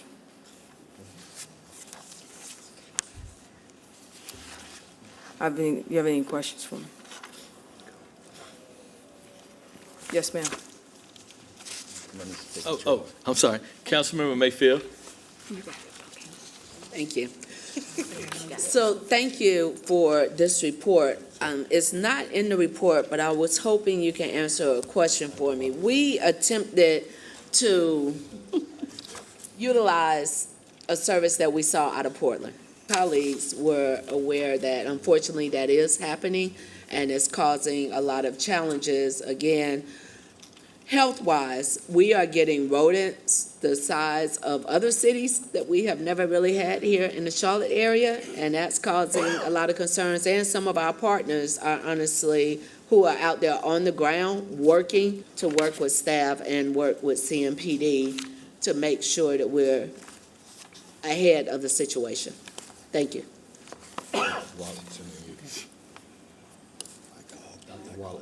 Dr. Watlington? Yes. Oh, I'm okay, thank you. All right, any other? You ready to go? Ms. Johns? All right. Why don't we, I will tell you, it's hard for me to read around the dais like that, so usually I'd like to just start out here, Ms. Mayfield, then Mr. Bakari, and then come around, and then we can come back around because we can do it twice. Yeah, I'll Okay? be brief. Mr. Manager, as we've discussed, we're going to have multiple meetings like this, and we don't have to solve anything at them, but we need the takeaways to ultimately lead us towards our annual strategy session. I would say it's been good to get updates on the initiatives. I think that the takeaway needs to be looking with a new lens at the property crimes, at the things that are being reported, at the view of what's not being reported out there, particularly on this data set of quality of life. And I also want to make sure that our officers in the rank and file, their quality of life is also a measurement and an aspect that we consider when we get to this topic. So in the same vein as what Mr. Bakari said, I'd like to see evidence of like more activity uptown and a lessening of that apprehension. And I'm not sure I can infer that. I'm encouraged by the data, but we need to get back to a point where people can go out uptown and not be afraid. And so that's a combination, I think, of the data and enforcement, but it's also engagement with a lot of community leaders, Center City partners, business owners, and then maybe an activation uptown that shifts the balance of who is there. But one thing I have heard a number of times was that people don't see a presence of officers. So I've been told a couple of times that the people are uptown and they look around and there aren't any officers in evidence and they feel exposed. So I would just offer that somewhat more subjective perspective, Mr. Manager, and see if we can recognize that problem for what it is and then address it appropriately. The other thing I'll mention quickly on the mufflers is these days a lot of cars coming from the factory have a switch, right? And you can open valves and they make a horrendous noise and then you close it again. So I'm wondering if officers on patrol, when they hear one of those, they just hear a noise that's inappropriate, do they pull that car over? Do they tackle that on the spot? I think that's the only way we're going to make people nervous about driving around with this deafening racket. So just a suggestion, but be aware that's switchable and somebody can turn it off instantly. And if I may, sir, the first step in addressing that is getting people to stop, right? And so we have a policy to where we take quality of life and we take public safety first. And oftentimes our officers are young, they're eager, and that is something that bothers them as well. And they want to, if that car takes off from an officer, we're not going to exceed speed limit. So if we have a resource issue, I think that's something that we would like to know about as well. And I'll just throw that out. It feels to me like there are certain things people expect the police to do that they're not able to do. And I certainly don't fault them, but the algorithm that we have, the methodology we have for interpreting the frequency of calls and our responses to calls, we need to stay on top of that. And we need to make sure that we are actually responding to each level of urgency of call in the intended time frame. And that's all I have. Thank you so much for your work. Appreciate it, sir. All right. Mr. Graham? Thank you, Madam Mayor, and thank you very much for the presentation. And these comments are pretty much for the manager. I want to thank you for, again, keeping this topic top of mind for not only the council, but for the community. I said it before, if you're, notwithstanding the data, if you don't feel safe, you're not safe. And I have the honor of representing Uptown Charlotte along with Anderson, the Batesford Road corridor, some of our corridors of opportunity where we're still experiencing, crime, significant option of crime, but also the reality of crime, especially in Uptown Charlotte. I had the opportunity this weekend, smell of marijuana, especially on Friday night. People and just illegal. People didn't know who I was. I was a year or two ago, right? And so we really do have a significant issue and our problem, notwithstanding the job that you guys and ladies are doing, representing us and keeping us safe and secure. We have to resolve the perception issue and do the work necessary to fulfill our obligation as council members. But then there's the reality out there that we have to make tough decisions. I had a great meeting 3 weeks ago with the leadership on Beatties Ford Road, the police leadership with residents, and your response was significant. And so they are making arrests. They are, as you are outlining for us, but at the same time that we really have to be very assertive in enforcing public laws throughout the community. Thank you. All right. Mayor Pro Tem? Thank you, Madam Mayor, and thank you for the presentation. This is really good information to digest, and in particular, the focus on Uptown as it relates to Holiday Heartbeat and with the parks as well with Operation Trio. I think that's really important. In particular, as we're in the midst of the holiday season, you know, when there are more people out and about wanting to experience and take in experiences Uptown. So I think that's really good information.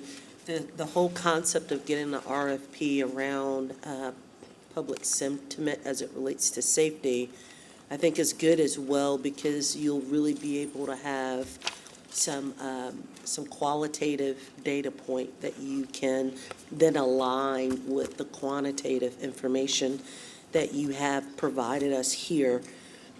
And so I think that'll be really important to inform how we move forward.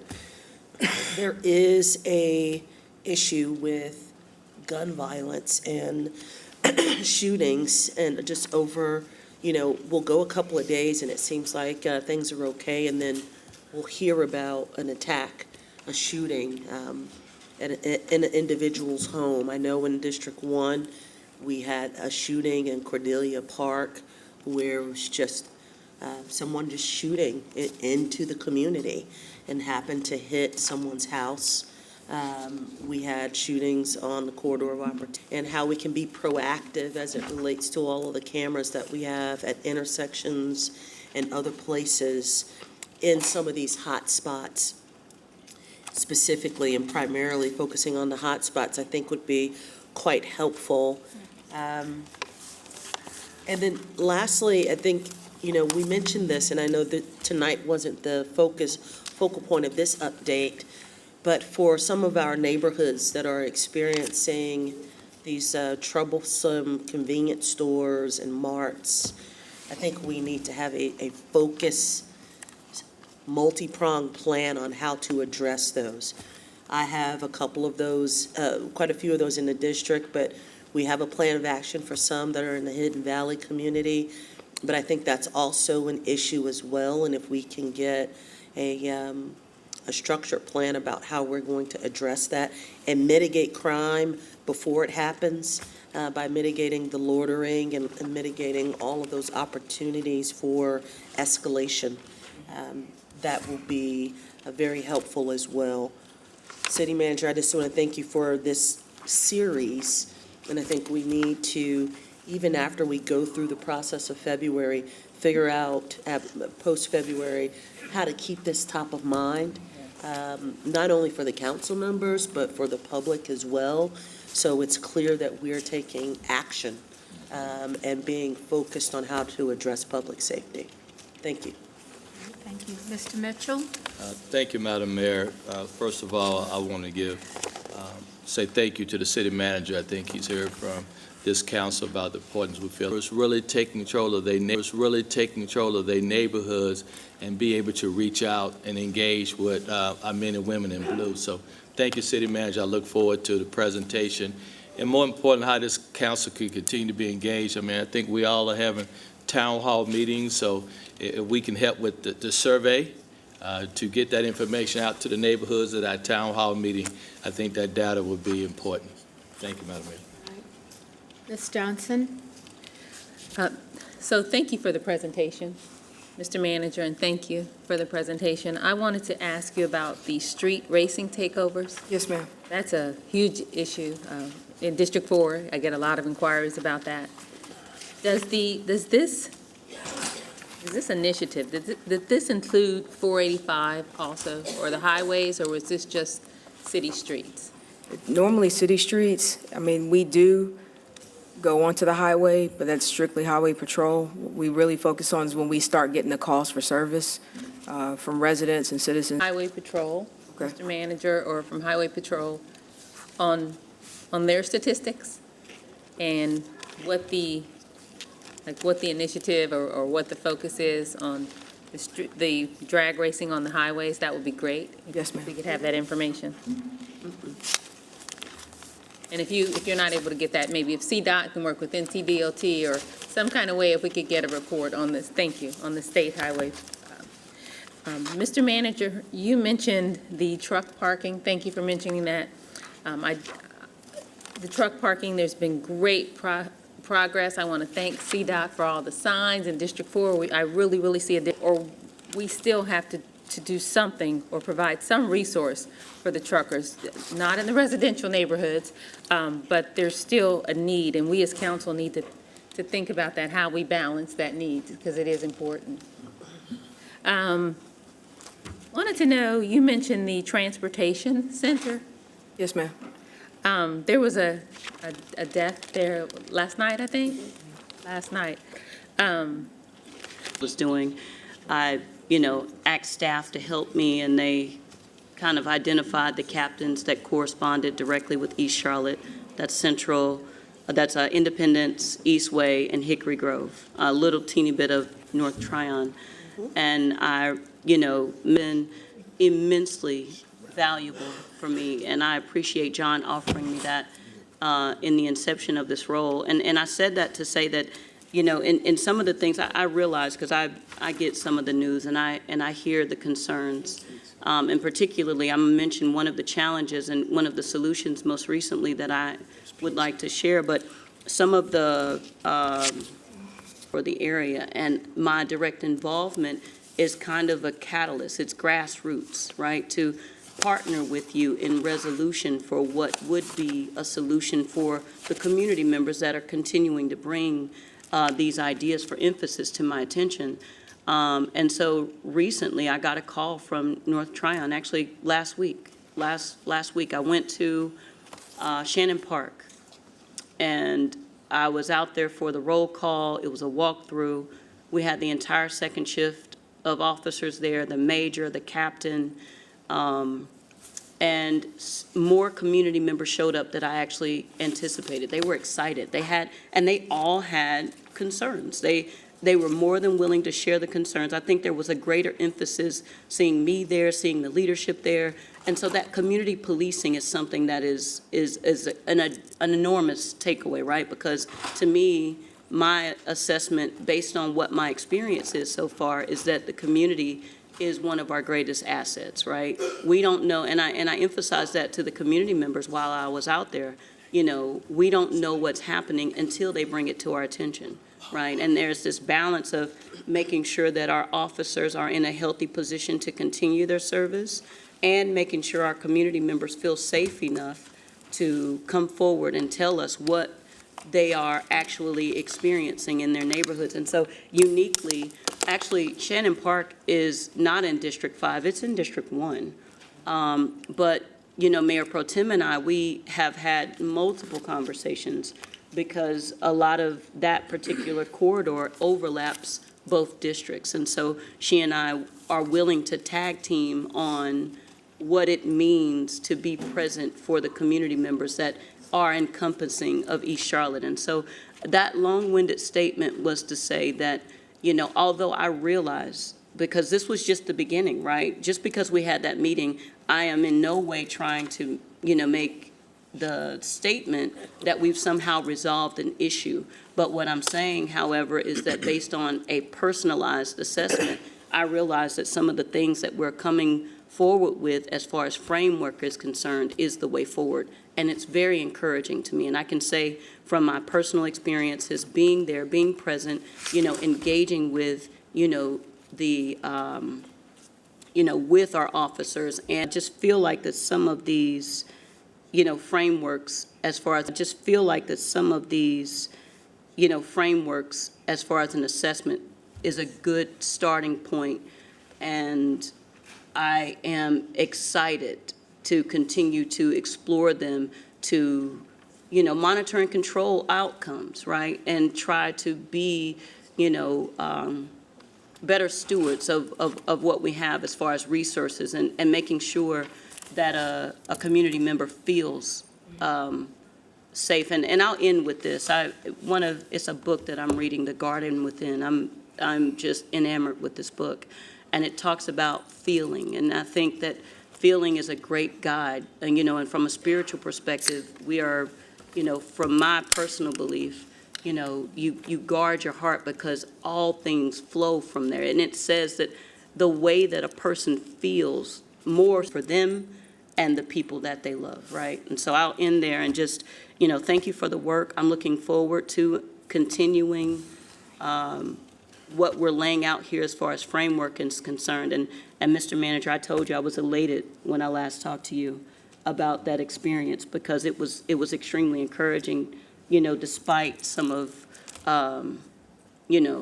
what I know to be obstacles, but just good framework for grassroots work that we can build on. So thank you for that. Thank you so much, ma'am. We appreciate your participation in our community roll calls. That is something that we do daily and nightly in our city every single day. Mayor Pro Tem had the opportunity to come to one we had in First Ward Park a while back, and it's where exactly what you did is we invite the community and we invite anybody to come and walk with us and just have a roll call and just talk to anybody. We do them at McDonald's parking lots. We do them at Sugar Creek and 85. Wherever people will have us, that's where we will go do them. Yeah, Thank you. I appreciate it. it was really good. Councilmember Brown? Yes, thank you so much. Thank you, Manager. That is amazing for you to take the opportunity to put this public safety. It's amazing to see you in that position. For me, the police can't fix the corridors of opportunities. It's a cultural thing. I say it all the time. I hear what my colleagues are saying. It's important to know that we want everybody to be safe, but I always hear uptown. But I'm concerned about the 1500 block of West Boulevard. I tell y'all that all the time. FEMA does an amazing job, but it's repeat. They're out there over and over and over and over again. Why? Because when you do the same thing, community problem, it's everybody's problem. But the problem is everybody don't care. And so into every community problem, it's everybody's problem. But the problem is everybody don't care. And so until everybody care, and everybody start to put their footprint on it and their blueprint in it, we can work that together and fix that and resolve that. It is really true. It's happening all over the world. We have to take an approach of reimagining what communities look like, but we don't want to reimagine what communities look like because we've been doing the same thing over and over and over again and getting the same results. While I see this data and it's important, yeah, I have a passion for people that come from where I come from that look like what I look like, that come from where I come from that look like what I look like. But if I don't, then who will? So I'm going to continue to look like, and CMPD can't do it, and PD can't do it, and people can think that I'm crazy. Good. I think that we should also make marijuana legal because you spend too much time on the corner at the corner stores when they're going in and out. And I've never smoked or drank a day in my life, ever, the whole 53 years that I've been living. But I do know that it's hypocritical because it's legal in some areas and not in other areas. And so some people are spending life sentences in prison for marijuana, but you can smoke it in California. It makes zero sense to me. So I will say this, everything that my colleague says is very important, but what I'm saying is not less important than what they're saying. So we have to take an approach where we care about the community as. All right, Mr. Jones. So, Mayor and members of council, thank you so much. I just want to do a check-in. There's a second piece of this, and I know you have the Part 150 tonight.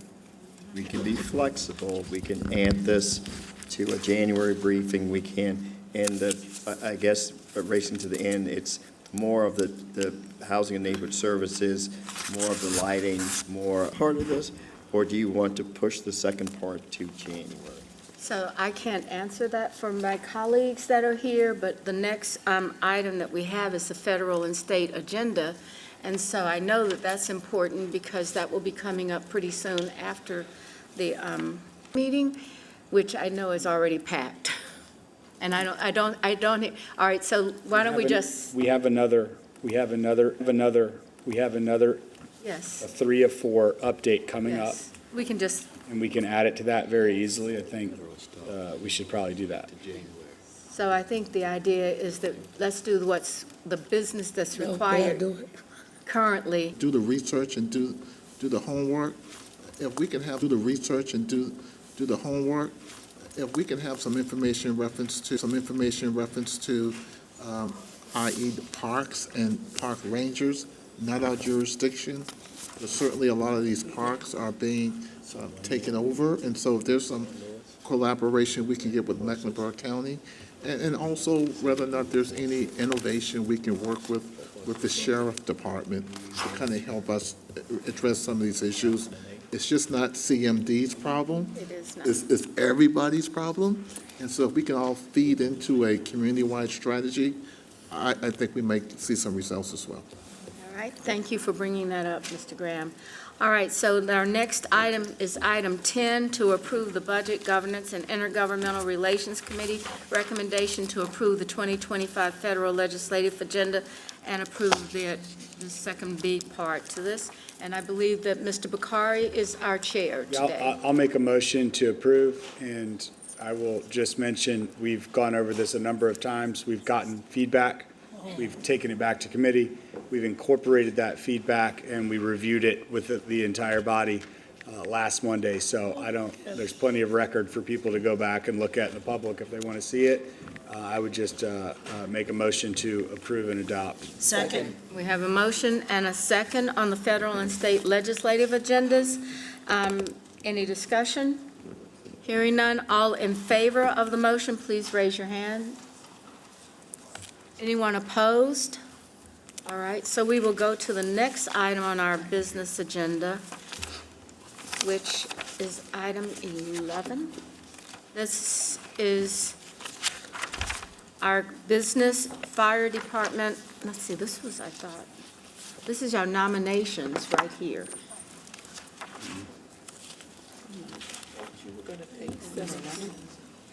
You want to take 17? Item 11, yes. Clerk, that's up for you, Mayor. These folks are coming. Part 150. Part 150. Mayor. I am so sorry. We are moving to Part 150, which we moved up on our agenda because of...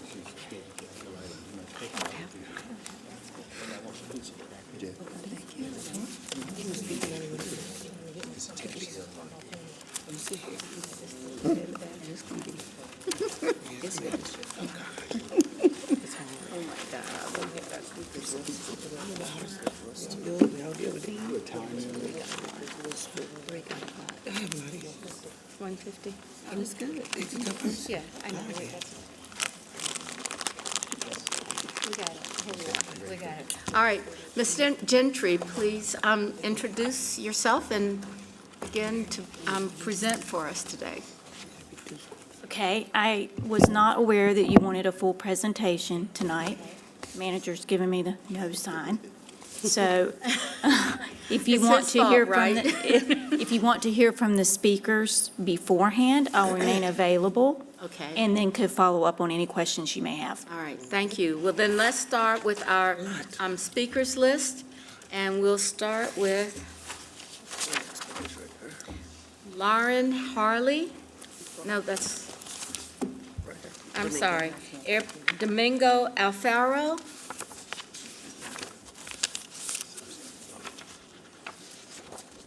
And Chris Riddle.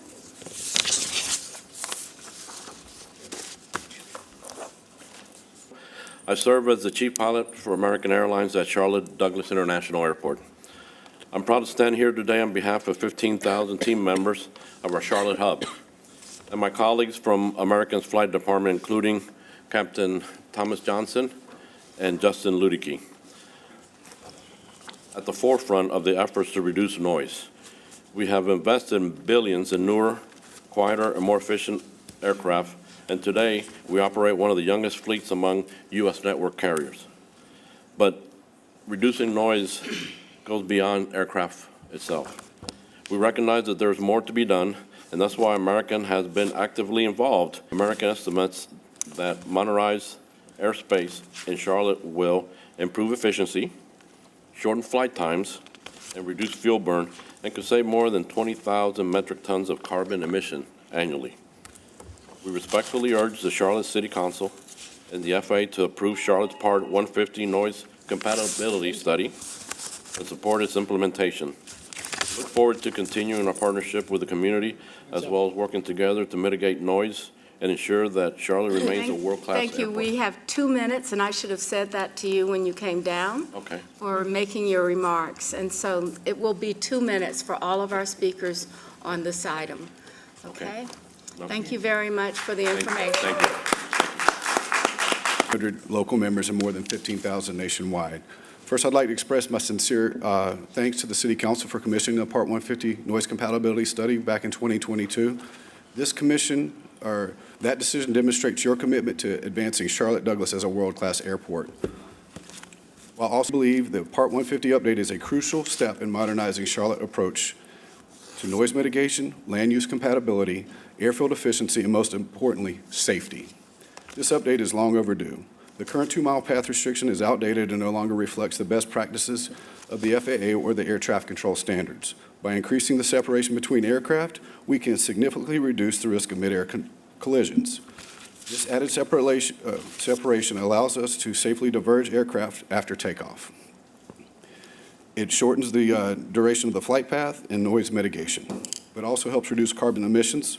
Shorter, more direct flight paths reduce both fuel consumption and the environmental footprint of our flights. This is a step forward for both the airport and the city's commitment to sustainability.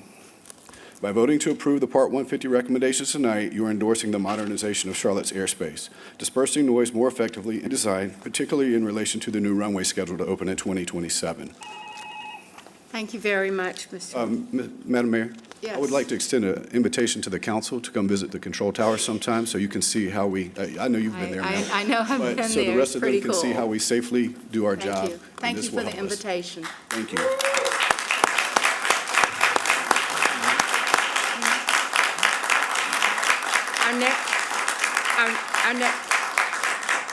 Our next speakers are Legislative agenda includes specific language to promote modernization of technologies and procedures that advance efficiencies in the airspace and national aviation system. More efficient airspace management will allow CLT to accommodate growth. Our international airport has been the absolute #1 economic. We are fortunate to be growing rather than dying or standing still. You, as our elected leaders, have the responsibility of making sure that the growth is managed and accommodated for. I know we have to deal with a lot of growing issues, which actually there are opportunities. But we in Charlotte elected you as the leaders of our community, and we need you to make those tough decisions. I want to thank you all for the decision that you recently made, and that's something that has to be dealt with before we have to worry more about the airspace. It is your duty as a leader to look at the big picture and decide for what's best for our entire city, not just a few. You have the aviation experts that have been working on this complicated concept and proposal, and I hope that you can trust their judgment. Thank you.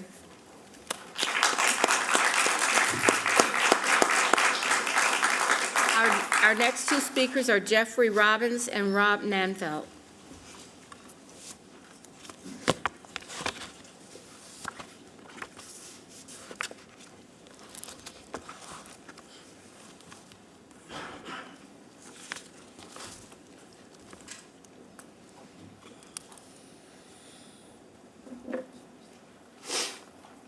Mr. Robbins, you want to start off? Yeah.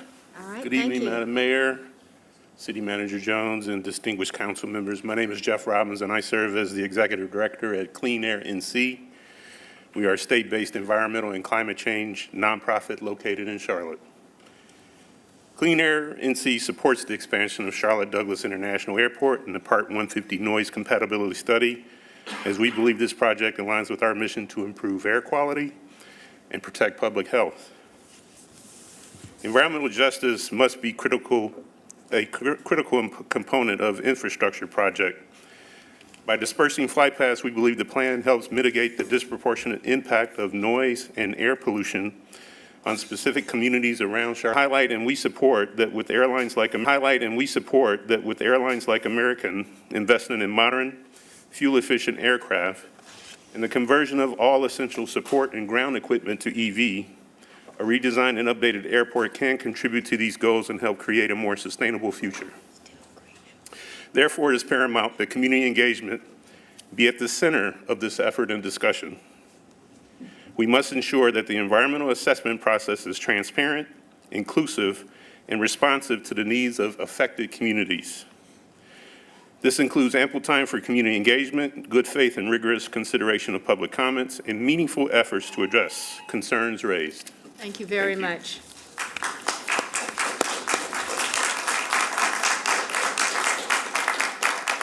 Mr. Nanfeld? Good evening, Mayor Lyles and members of council. Who'd have thought we would have had NC, Clean Air, and Rebic on the same side of an issue? I don't know how that happens. Out of line. I'm here to speak in favor of the Part 150 recommendations. The airport's obviously a huge community asset. We need to do what we can to sustain it and improve it, enhance it. And one of the ways we can do that, make it more efficient, is having more planes be able to come through and land on time and take off on time. And this is one process to do that. One of the things that opponents have mentioned that were concerns of theirs, folks particularly that complained the last time some of the airspace issues were dealt with, was that property values would drop. So I was asked to go ahead and do an analysis of property values 2011, 2019, and 2023. Those are the last times the county did their assessments. And we looked at the 25 properties that had the most complaints. From 2019 to 2023, they were about 72%, 56%, and 53% property value increases in that period of 4 times. That pretty closely reflects the entire city, which is about 58% property value increase during that period of time. So there is no correlation, at least as it relates to these properties where the highest incidence of complaints occurred. We believe this is a positive step for the airport. It's positive for the region because this is a huge economic driver for the region. We would appreciate your support in moving this forward. Thank you. Thank you.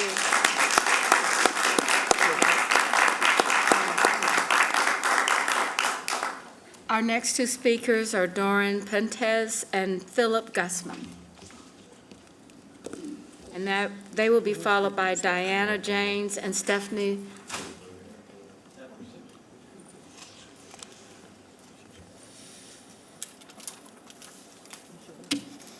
All right. Hi. Hi. How are y'all? Good. My name is Doran Pentis. I don't come to these meetings a lot, but I do pay attention to what y'all are doing, and I appreciate your time. I live at Eagle Lake. The folks at Steelberry Acres are my neighbors, and I'm here to speak in support of them.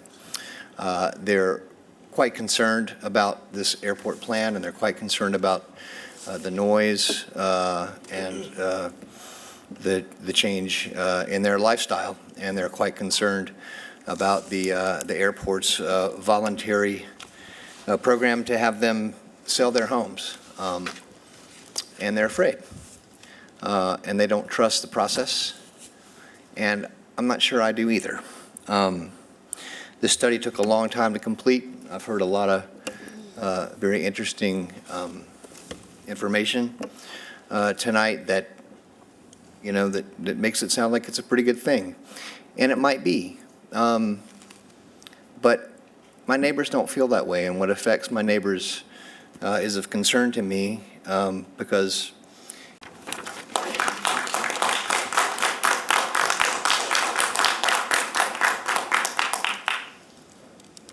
Yes.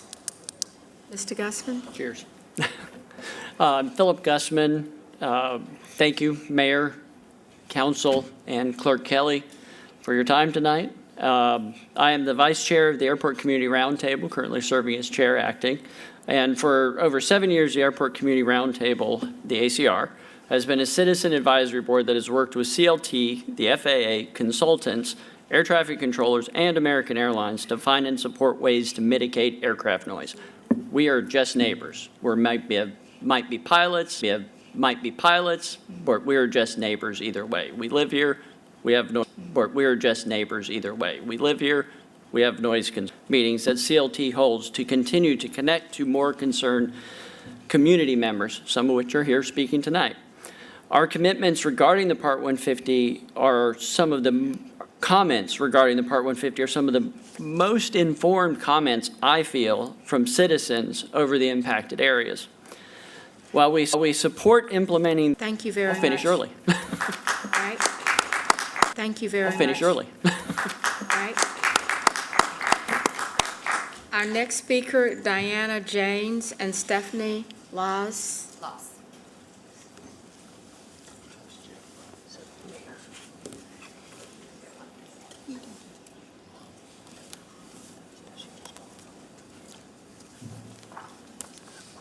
Days ago with over 750 pages. Stillbury Acres represents a cautionary tale to 750 pages. Stillbury Acres represents a cautionary tale to other unsuspecting communities that will soon find themselves standing in our shoes.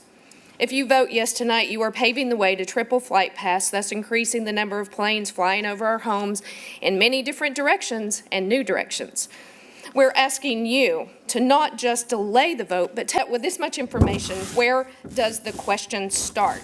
Instead of providing a public forum to ask questions, I was placed in front of a transcriber to record my comments and was told that along with the comments in our emails, letters, and the comments section from the study website would be included on a report. I did not see where public comments were mentioned during the airport's presentation, but I may have missed it somewhere in the 59 minutes that they had your attention last Monday. And for the ones that spoke up and expressed concern over transparency and requested more info, thank you. I want to pose a couple of questions in my 2 minutes. What are the environmental impacts? How much will the airplane trafficking reduce property values? Mine have been reduced by 8% so far this year. Thank you very much. Thank you.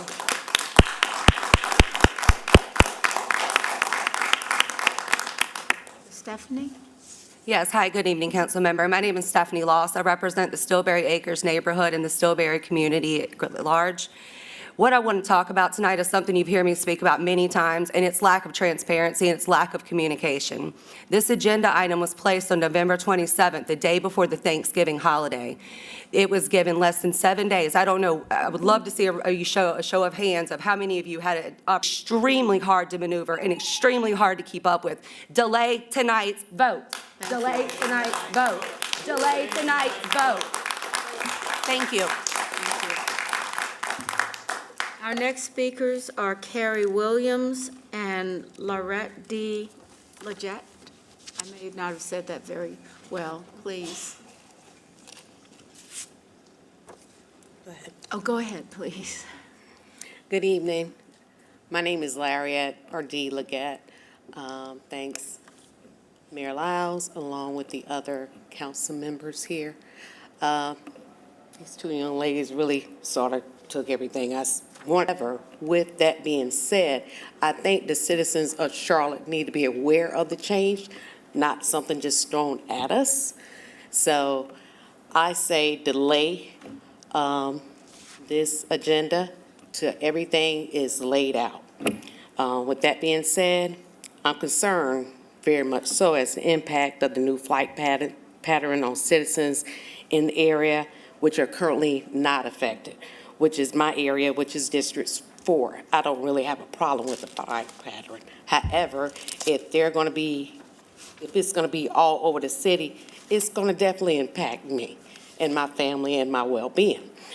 With that being said, I am a local real estate broker in the area that work with many veterans with PTSD. And pretty much I know where they can move. Okay. All right, so now discussion? Yes. All right, Ms. Brown. Oh, I got a lot. You can come back to me. I do. I have a lot. All right, so why don't we go ahead and start on this side and come around and see how it goes. Ms. Watlington, any questions? Ms. Mayfield? I don't have any questions, but I do appreciate everyone coming out to speak. And one of our runways that was shut down, so if you've lived in the district over a certain number of years, you do know, you saw and felt the impact of when flights were going over District 4.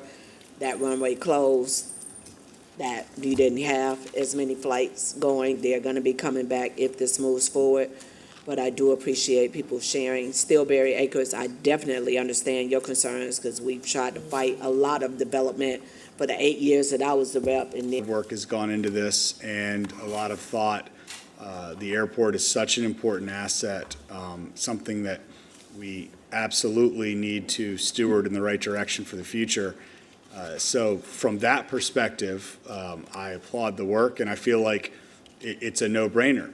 But I don't really, in my heart, feel like it's a no-brainer from the community perspective in the neighborhoods, and I don't feel like the same amount of effort and work went into communicating the potential impacts, even though at this phase it's hard to even know what they all are. But I know when I look across my district and having gone through this during the Metroplex, that this is something that impacts quality of life, and it can deeply impact quality of life. And if there was some very small potential that, a small percentage of people in my district or the city may be impacted by this, but we have to, roll the dice, I think that's something, the importance to the future of that really important asset of ours. But I believe there will be a day, depending on what route this goes, where from annoying to almost unbearable airplane noise coming over our houses in very much neighborhood-like places. So I don't mean to discount everyone who's worked hard on this, and I know the importance of it, but I can't support it. All right. Mr. Driggs? Thank you, Madam Mayor. This process has been going on. What we need to do tonight is allow that process to start, and so for that reason, I will support it. Thank you. Thank you. Mr. Graham? Thank you, Madam Mayor. I concur with my colleague to the left. I'm very supportive of Charlotte Douglas International Airport. I had the opportunity over the last 6 weeks, I guess, to be over there on 3 occasions for a business meeting and 3 occasions for travel. And just as we are growing and expanding on the ground, we are growing and expanding in the air as well. And I think we're doing it in a very responsible way. Obviously, everyone won't be happy with the results, but it's the airport. It's not just a city asset, although it's controlled and owned and operated by the city of Charlotte. It's a regional gem that supports almost 16 counties in the region. Employment opportunities, economic development opportunities. We have a very fine the operations of the airport. So I will be supporting it, but working closely with the leadership team over there to ensure that we get the best results for the citizens of Charlotte. Thank you. Mayor Pro Tem? Thank you, Madam Mayor, and I too want to thank everyone who came out to speak tonight and to dedicate, and there will be additional opportunities for input from the community. So there really isn't a benefit in delaying tonight's vote because tonight is just moving it forward so that at the federal level, we can begin the process. So we're not cementing anything, this process, because you have the I think that you said that wonderfully, Mohammed, and I think that as a representative, our duty is to the public displaced. There are people that are being displaced from their homes. The rent is $2,000 a month. I mean, it's just a lot. And so I said recently to the city manager, we do an amazing job of being a visionary and moving forward. But when do we, the residents, we need to have done more. We talk about the UDO. When residents find out how upset they are, I feel like I was on the right side of the UDO vote, and I'll be on the same side. I'll feel good about where I stood, and I'm not going to be supporting the the increase to the traffic or the noise study tonight. Thank you. Councilwoman, there is no math. It's kind of equal. It's actually half, half that are for, moving forward with the study, and then we have community members that have expressed their position of being against it. And so holding both, it leaves every council member here to, it leaves every council member here to make a decision based on district representative who has been engaged directly with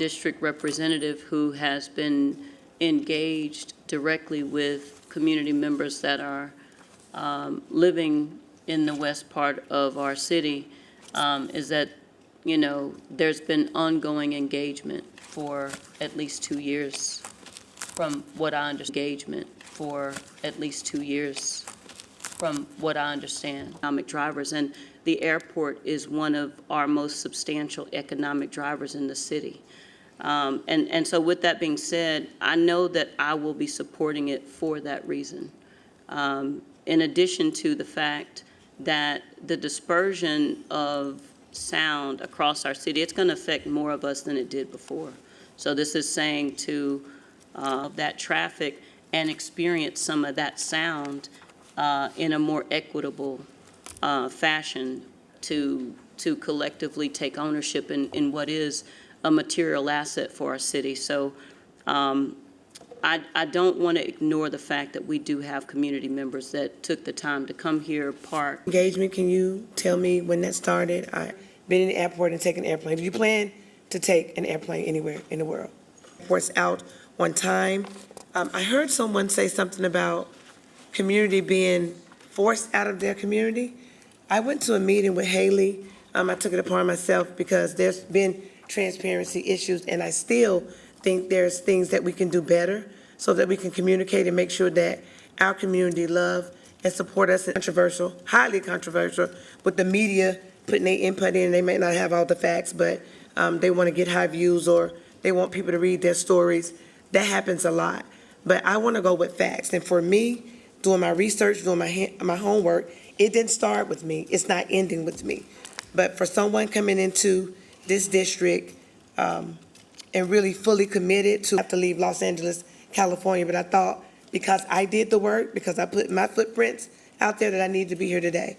I'm so committed to community, moving forward with the noise abatement plan that would just put it in front of the FAA to make a decision on what is going to happen. And I would ask that all of my colleagues, knowing my footprint, knowing my work, knowing my transparency, and my authenticity, and my dedication and commitment to the community, to move forward with me. Thank you.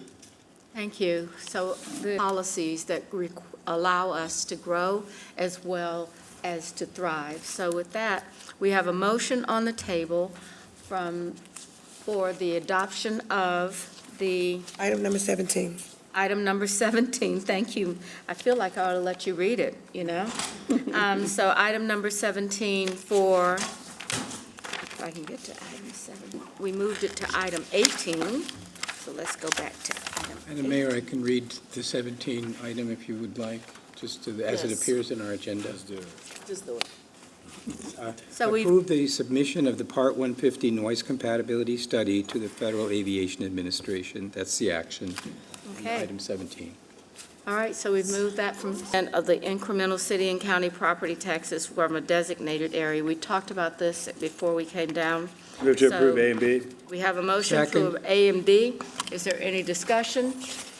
Yeah, I'll just, we don't need to belabor the point. We've had this presentation several times now. I think the only slight update is for the public that's tuning in now is this is a multi-step process. Then authorize A and B. All right. Second. Any discussion, any further discussion? All in favor, please raise. For special bond referendum, we should say on this, thank you to the public for allowing us to be in this position to do this. So we have a motion, So moved. and anyone opposed? Hearing nobody.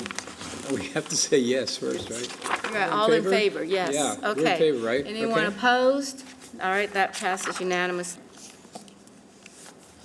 All right, so we have a motion to approve those that have been appointed with the majority.